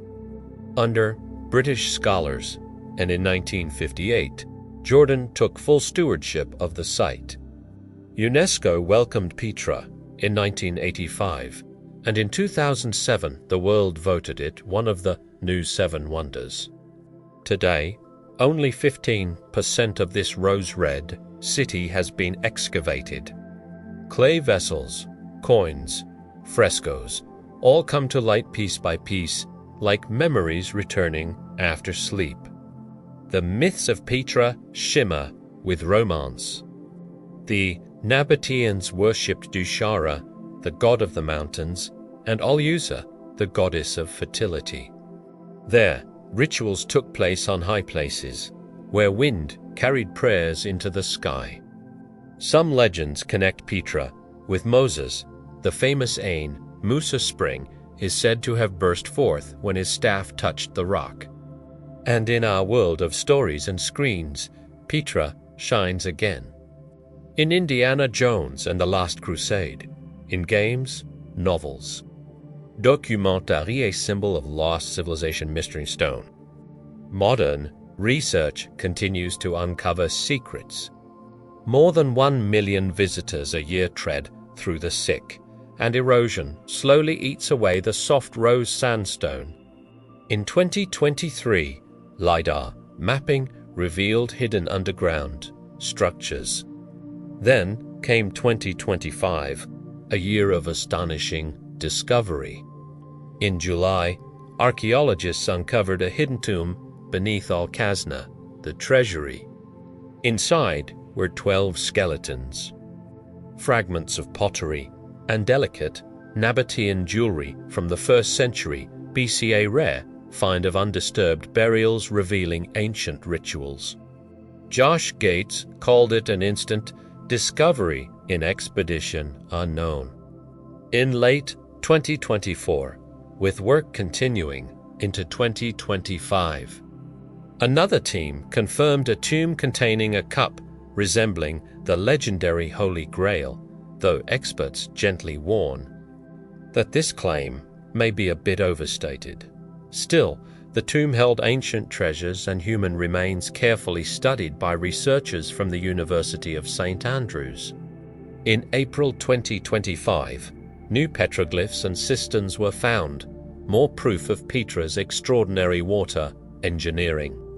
Drones, LiDAR, and AI now help track erosion and guide preservation efforts. Today, Petra remains a protected UNESCO site, still welcoming over 1 million visitors, yet carefully limiting access to keep the stone safe. At night, candles flicker through the sick, and the city glows softly under a desert sky full of stars. Petra is a whisper from the past, an eternal rose carved in stone, a reminder of harmony between people and nature. And now, with gentle steps, we close the story of the second wonder and drift toward the third. Christ the Redeemer, a monument of faith, hope, and open arms now, dear listener. Let us travel across the ocean to the golden shores of Rio de Janeiro, Brazil. There, high above the city, on the summit of Mount Corcovado, stands the statue of Christ the Redeemer, the third of the new 7 wonders of the world. Chosen by millions in 2007, his arms stretch wide across the sky, embracing the city, the sea, the hills, and the distant favelas. A symbol of peace, forgiveness, and unshakable hope. The statue was built between 1922 and 1931, a dream of the Catholic Church and the people of Rio who wished to honor the centenary of Brazil's independence from Portugal. The idea came from a priest, Father Pedro Maria Boss, but the project was realized by Brazilian engineer Heiter da Silva Costa with French sculptor Paul Landowski and Romanian artist Gheorghe Lenida, who crafted the serene face. Funding came from donations. Millions of Brazilians offered coins, notes, jewelry, making the statue a monument created by the people for the people. Standing at 710 meters above sea level, Christ looks over Guanabara Bay, Copacabana's shining beaches, and the sprawling city below. The statue itself is breathtaking, 38 meters tall, with an 8-meter pedestal and arms spreading 28 meters wide. It weighs 1,145 tons. Built from reinforced concrete and covered with a mosaic of soapstone tiles, each tiny piece glued by hand. Inside, there is a service elevator and maintenance stairs, and at the base, a quiet chapel for 150 visitors. Construction was a challenge. Materials had to be carried up the mountain by a small railway, and workers labored on narrow scaffolding, held in place only by courage and the wind. Christ, the Redeemer, gives Machu Picchu the ceremonial unveiling on October 12, 1931. Was illuminated across the ocean when Guglielmo Marconi, speaking from Italy, activated the lighting of the statue by radio. A moment that felt almost miraculous. A spark of light traveling through the air, touching the outstretched hands of Christ high above Rio. Since then, the statue has endured storms, raging winds, and countless lightning strikes.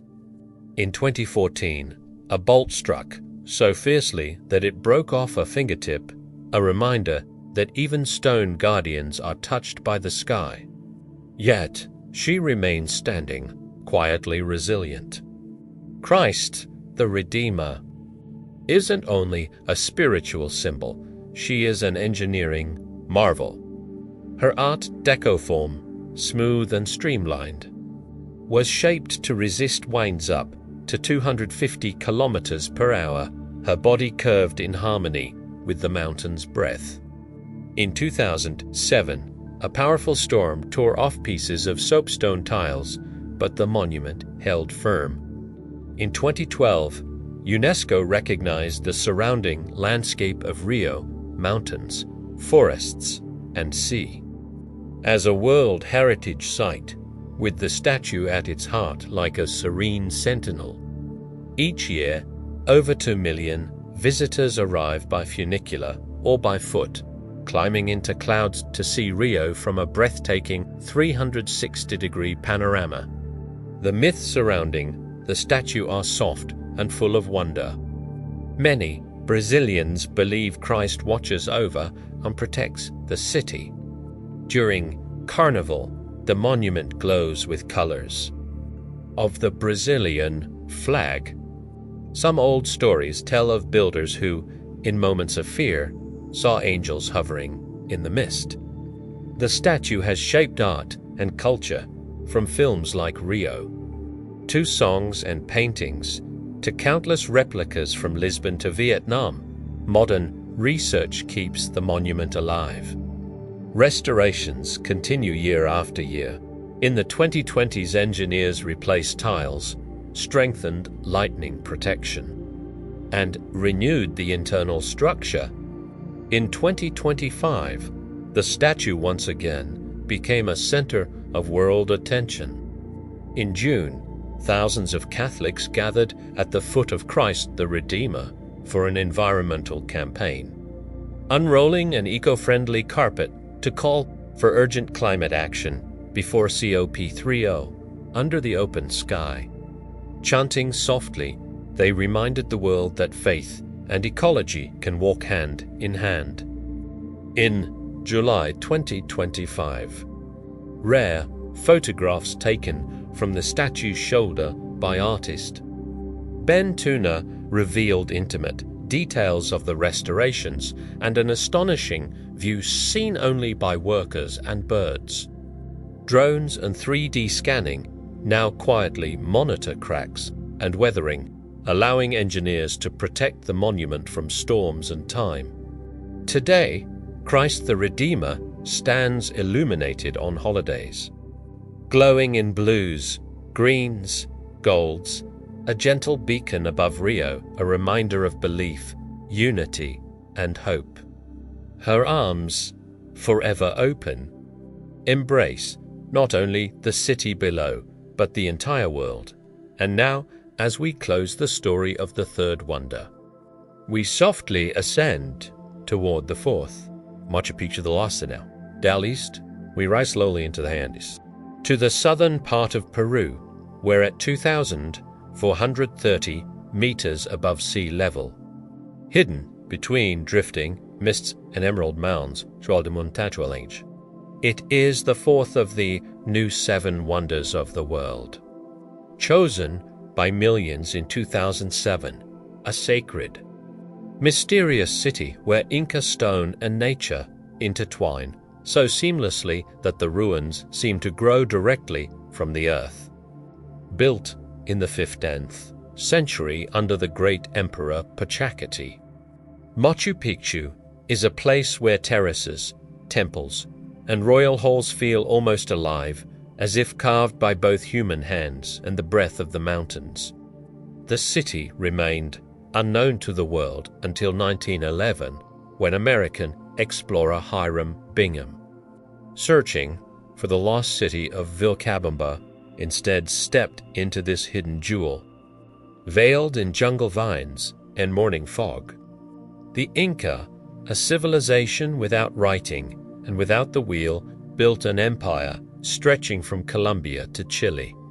Machu Picchu may have been a royal retreat, an astronomical observatory, or a sacred sanctuary for the Akla, the chosen women of the sun. Around 1,000 people once lived here. Agricultural terraces vean interacensis, born from mountain springs, supported crops of maize, potatoes, and coca in the harsh climate of the Andes. Machu Picchu covers about 5 square kilometers, divided into agricultural and urban sectors. The main entrance, the Sun Gate into Punku, offers a breathtaking view of the ruins at sunrise, when golden light touches every stone. On the central plaza stand sacred temples, the Temple of the Sun, with its semicircular Torreon tower for rituals during Inti Raymi, the festival of the sun. The Temple of the Three Windows symbolizes the three Incan worlds, Hanan Pasha, the heavens, K Pasha, the living world, Aku Pasha, the underworld. The room of the Konda, its stone shaped like a great bird, may have served as an altar for offerings. Terraces, andines, hold the mountainsides together, using layers of gravel and sand for drainage and stability. Inca masons shaped multi-sided polyhedral stones, fitting them so perfectly that not even a blade of grass can slip between them, a masterpiece of seismic engineering. Astronomical features include the Intihuatana, the hitching post of the sun, a stone that cast precise shadows during solstices. The city was abandoned in the 16th century after the Spanish conquest, perhaps due to smallpox or internal struggles. For centuries it slept, wrapped in forest and silence, until Bingham rediscovered it in 1911 with the help of local guides. He uncovered mummies, ceramic vessels, and many sacred artifacts. Archaeological work began immediately. Yale expeditions collected thousands of objects later returned to Peru, at least partly. In 2011, UNESCO declared Machu Picchu a World Heritage Site. In 1983 and in 2007, the world voted it as one of the new 7 wonders. Today, about 80% of the site has been restored, but Machu Picchu suffers from erosion and tourism.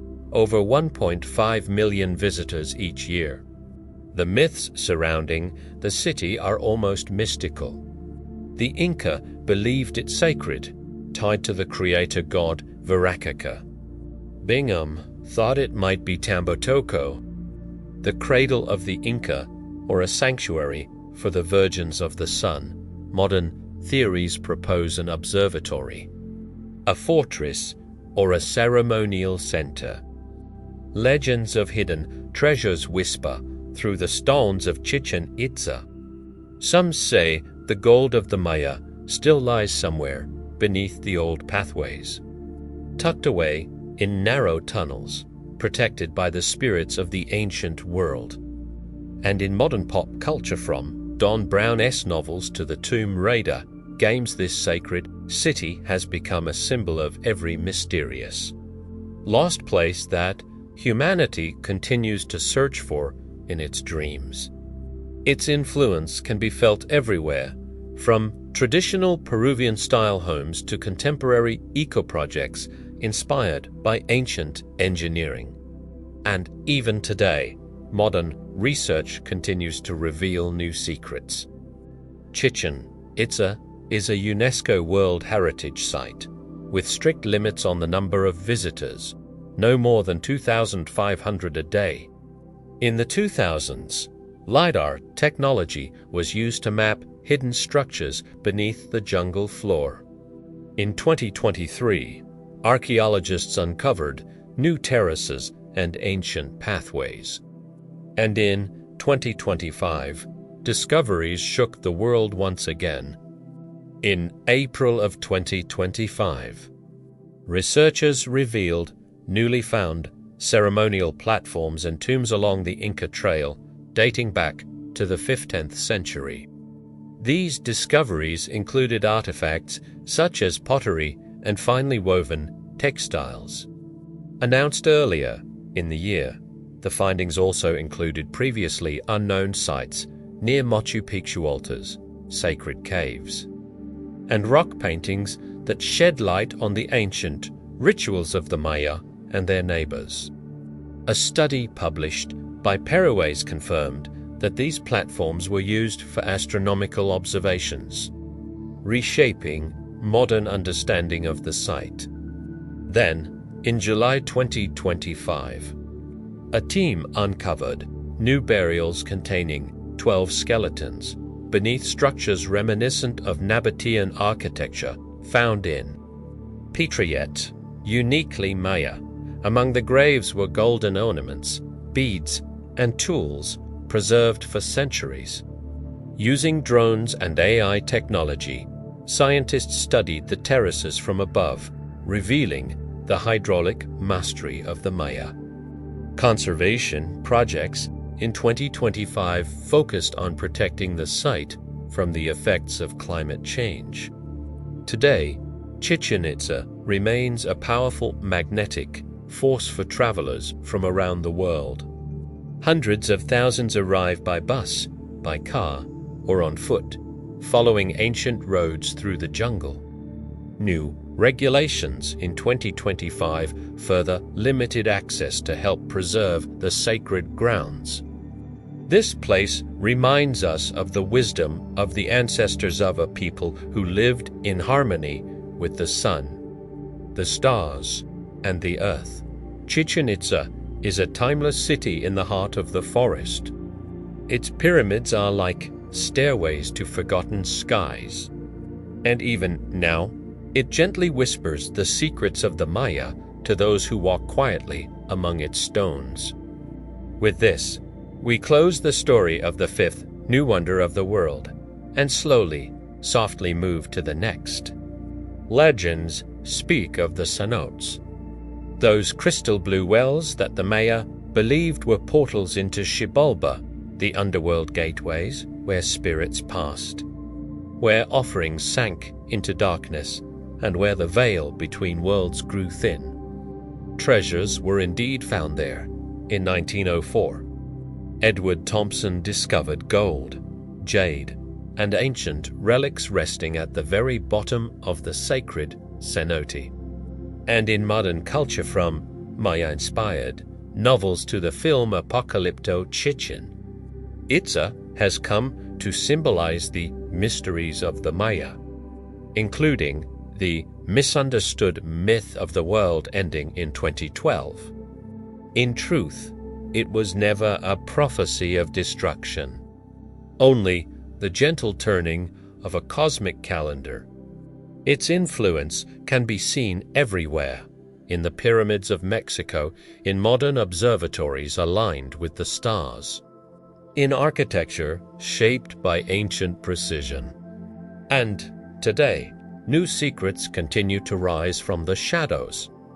Chichén Itzá is a UNESCO World Heritage Site with steady restoration of the pyramids. In the 2000s, LiDAR technology revealed pathways hidden under the jungle canopy. In 2023, researchers uncovered underground caves filled with offering ceramics, tools, and ritual objects untouched for centuries. Then came 2025, a year that transformed everything. In March 2025, archaeologists discovered a hidden tunnel beneath the Pyramid of Kukulkan containing ritual items dating back to the 10th century.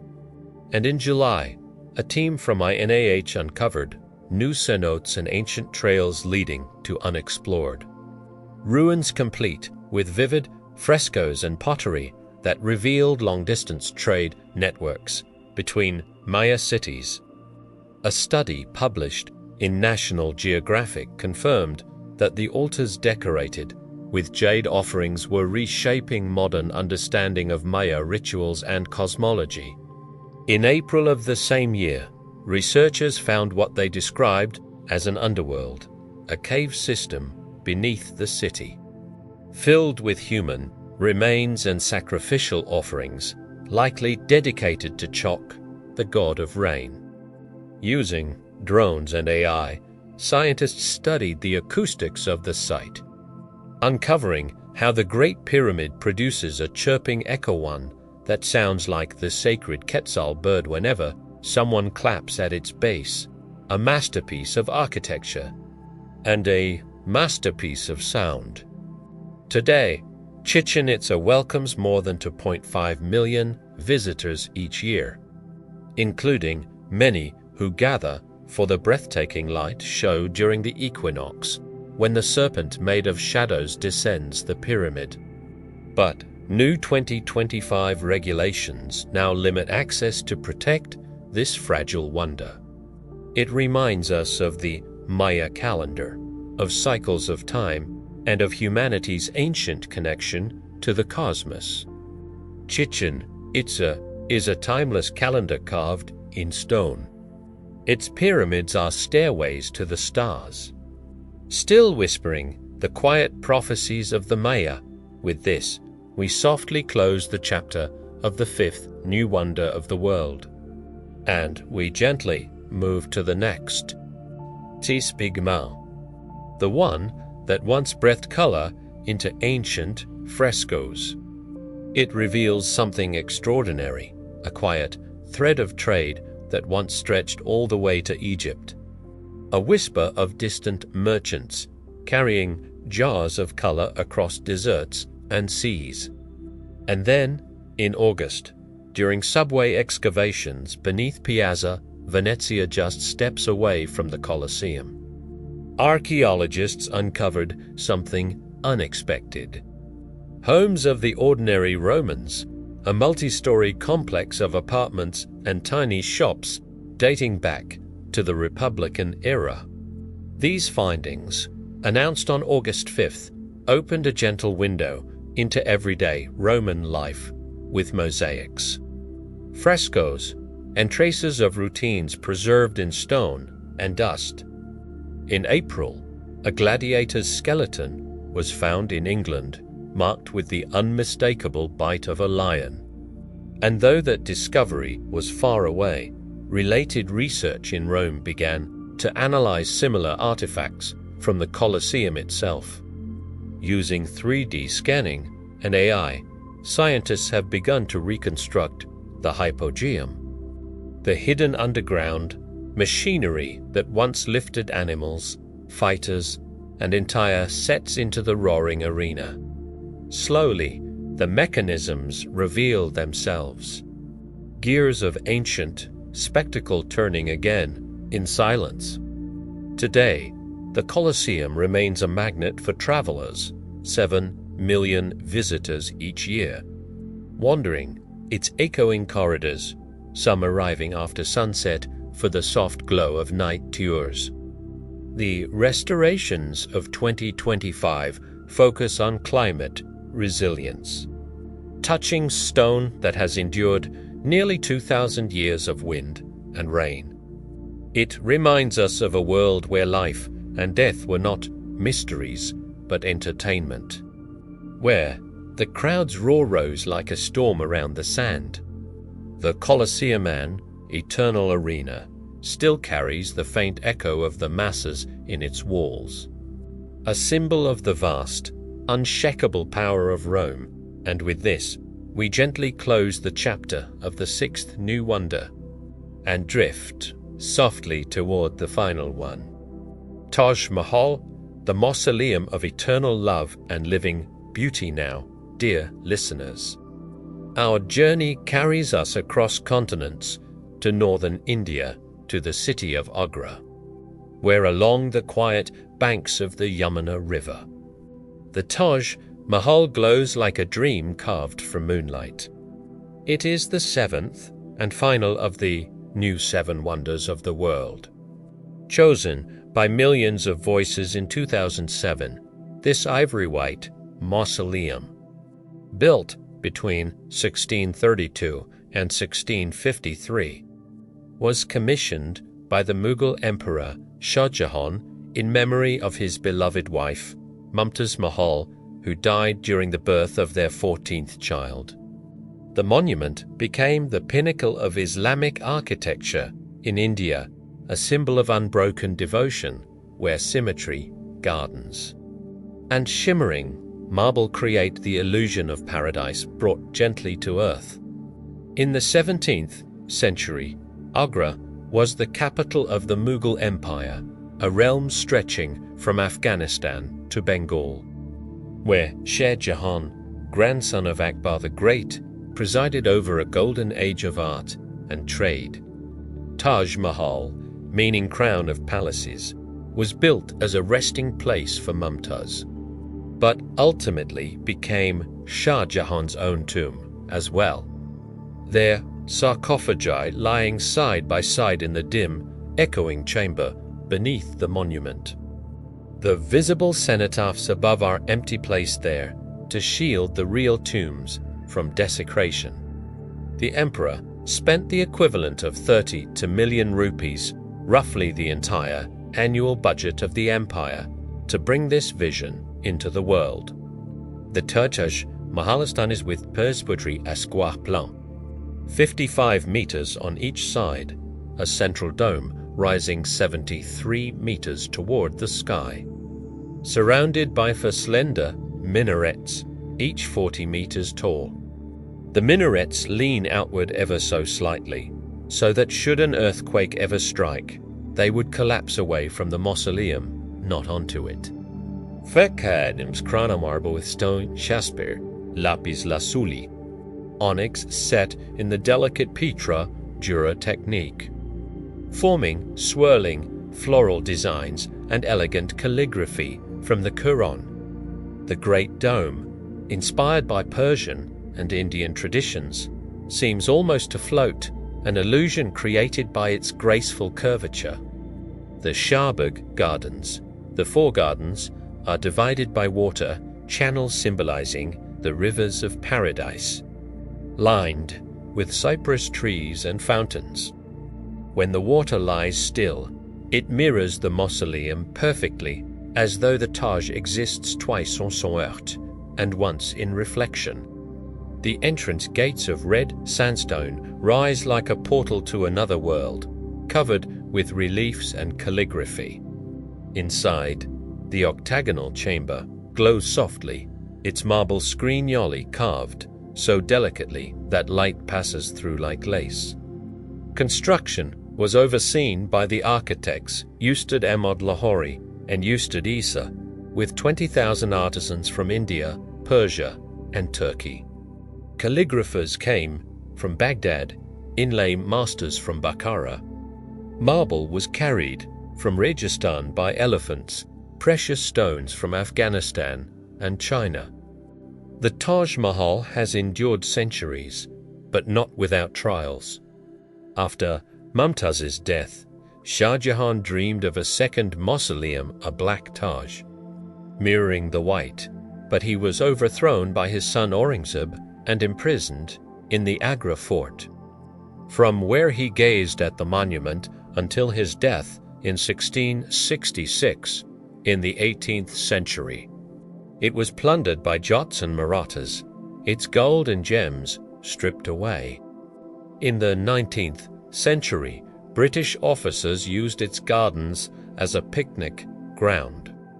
Restoration began under Lord Curzon in the early 1900s, restoring its long-lost radiance. In the 20th century, pollution from Agros factories threatened the marble, turning it yellow, leading to the creation of a protected green zone around the site. UNESCO declared it a World Heritage Site in 1983. Legends swirl around the Taj Mahal, some romantic, some tragic. One story claims Shah Jahan cut off the hands of the artisans so they could never build anything like it again, but this is only a myth. Another speaks of the Black Taj Mahal, its ruins seen across the river, yet this, too, is an illusion or the remains of a garden. Some people believe they see Masonic patterns in the perfect symmetry of the Taj Mahal. Others imagine hidden Hindu symbols, suggesting it was once a reconstructed temple of Shiva, the Tijo Mahalaya theory, long dismissed by historians. Yet, like all legends, it lingers softly at the edges of imagination. The Taj Mahal inspired the poetry of Rabindranath Tagore, who called it a teardrop on the cheek of eternity. It has stirred music, art, cinema, from the sweeping melodies of Bollywood to quiet songs sung under moonlight. Its influence can be found in monuments across the world, from Grant's tomb in New York to delicate replicas in Bangladesh.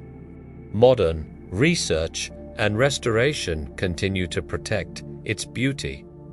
Today, nearly 8 million visitors pass through its gates each year, bringing millions in revenue, yet also burdening the delicate marble with crowds, footsteps, whispers, and breath. Between 2018 and 2023, conservators performed a gentle cleansing ritual using Multani Meteor soft, natural clay to remove the yellowing caused by pollution, just as one might place a calming mask on tired skin. The Taj was given a soothing layer of clay, drawing out impurities and revealing its pale glow once again. In 2025, new discoveries and restorations continued. In June, the Archaeological Survey of India detected water leakage near the summit of the Great Dome, 73 meters above the ground, using thermal scanning technology. The finding, announced on June 27th, revealed a precise point of seepage, calling for urgent restoration to protect the structure. Drones, lasers, and master artisans worked together to intervene as gently as possible. By July, regular restoration of the dome and roof was ongoing, quiet. Careful work meant to preserve its timeless beauty, with soft warnings to tourists about temporary limitations.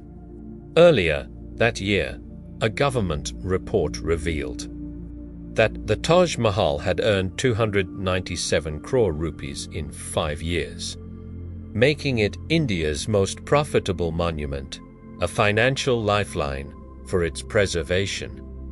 Using advanced 3D scanning and artificial intelligence, scientists are now able to model erosion, studying how the marble changes color at sunrise and sunset, shifting from tender pink to warm gold, like a living canvas breathing with the sky. Projects in 2025 also include environmental efforts. Tree planting around the site to purify the air and protect the monument from pollution. Today, the Taj Mahal rests under UNESCO protection, with rules restricting photography and footwear inside, bathed softly in moonlight during full moon nights. Visitors arrive before dawn just to see the mist gliding over the Yamuna River, a scene that cloaks the mausoleum in a dreamlike aura. It stands as a reminder of love that transcended time and of beauty that, no matter how eternal it seems, remains fragile. The Taj Mahal is a timeless monument to love. Its white domes shimmering like pearls in the crown of India, whispering softly the story of Shah Jahan and Mumtaz. With this, we gently conclude the tale of the seventh and final new wonder. Conclusion. And now, dear listeners, our long journey through the 7 wonders of the ancient world and the 7 new wonders of our modern age slowly reaches its peaceful end. We have walked through millennia from the sands of Giza, where the Great Pyramid of Khufu stands as a silent guardian of time. Through the legendary hanging gardens of Babylon, whose terraced beauty drifts between myth and memory, all the way to the glowing marble of the Taj Mahal, where the love of Shah Jahan and Mumtaz Mahal still lingers like a soft echo in the air. Each wonder is more than stone or bronze or marble. Each one is a heartbeat of human genius, faith, imagination, and the eternal desire to leave a mark upon time. These monuments, from the ruins of the Colosseum, where the faint echo of gladiators still hums beneath the arches, to the rose-red cliffs of Petra, guarding the forgotten secrets of the Nabateans, remind us of both the fragility and the greatness of civilizations. They teach us that even the things that seem eternal can fade and crumble, but the dreams that shape them live on inside our imagination. So tonight, let these stories cradle you gently, guiding you into dreams where pyramids shimmer beneath starlight and ancient lighthouses glow softly across darkened seas. Good night, my dear friends. May your sleep be peaceful, and may your dreams be filled with wonders.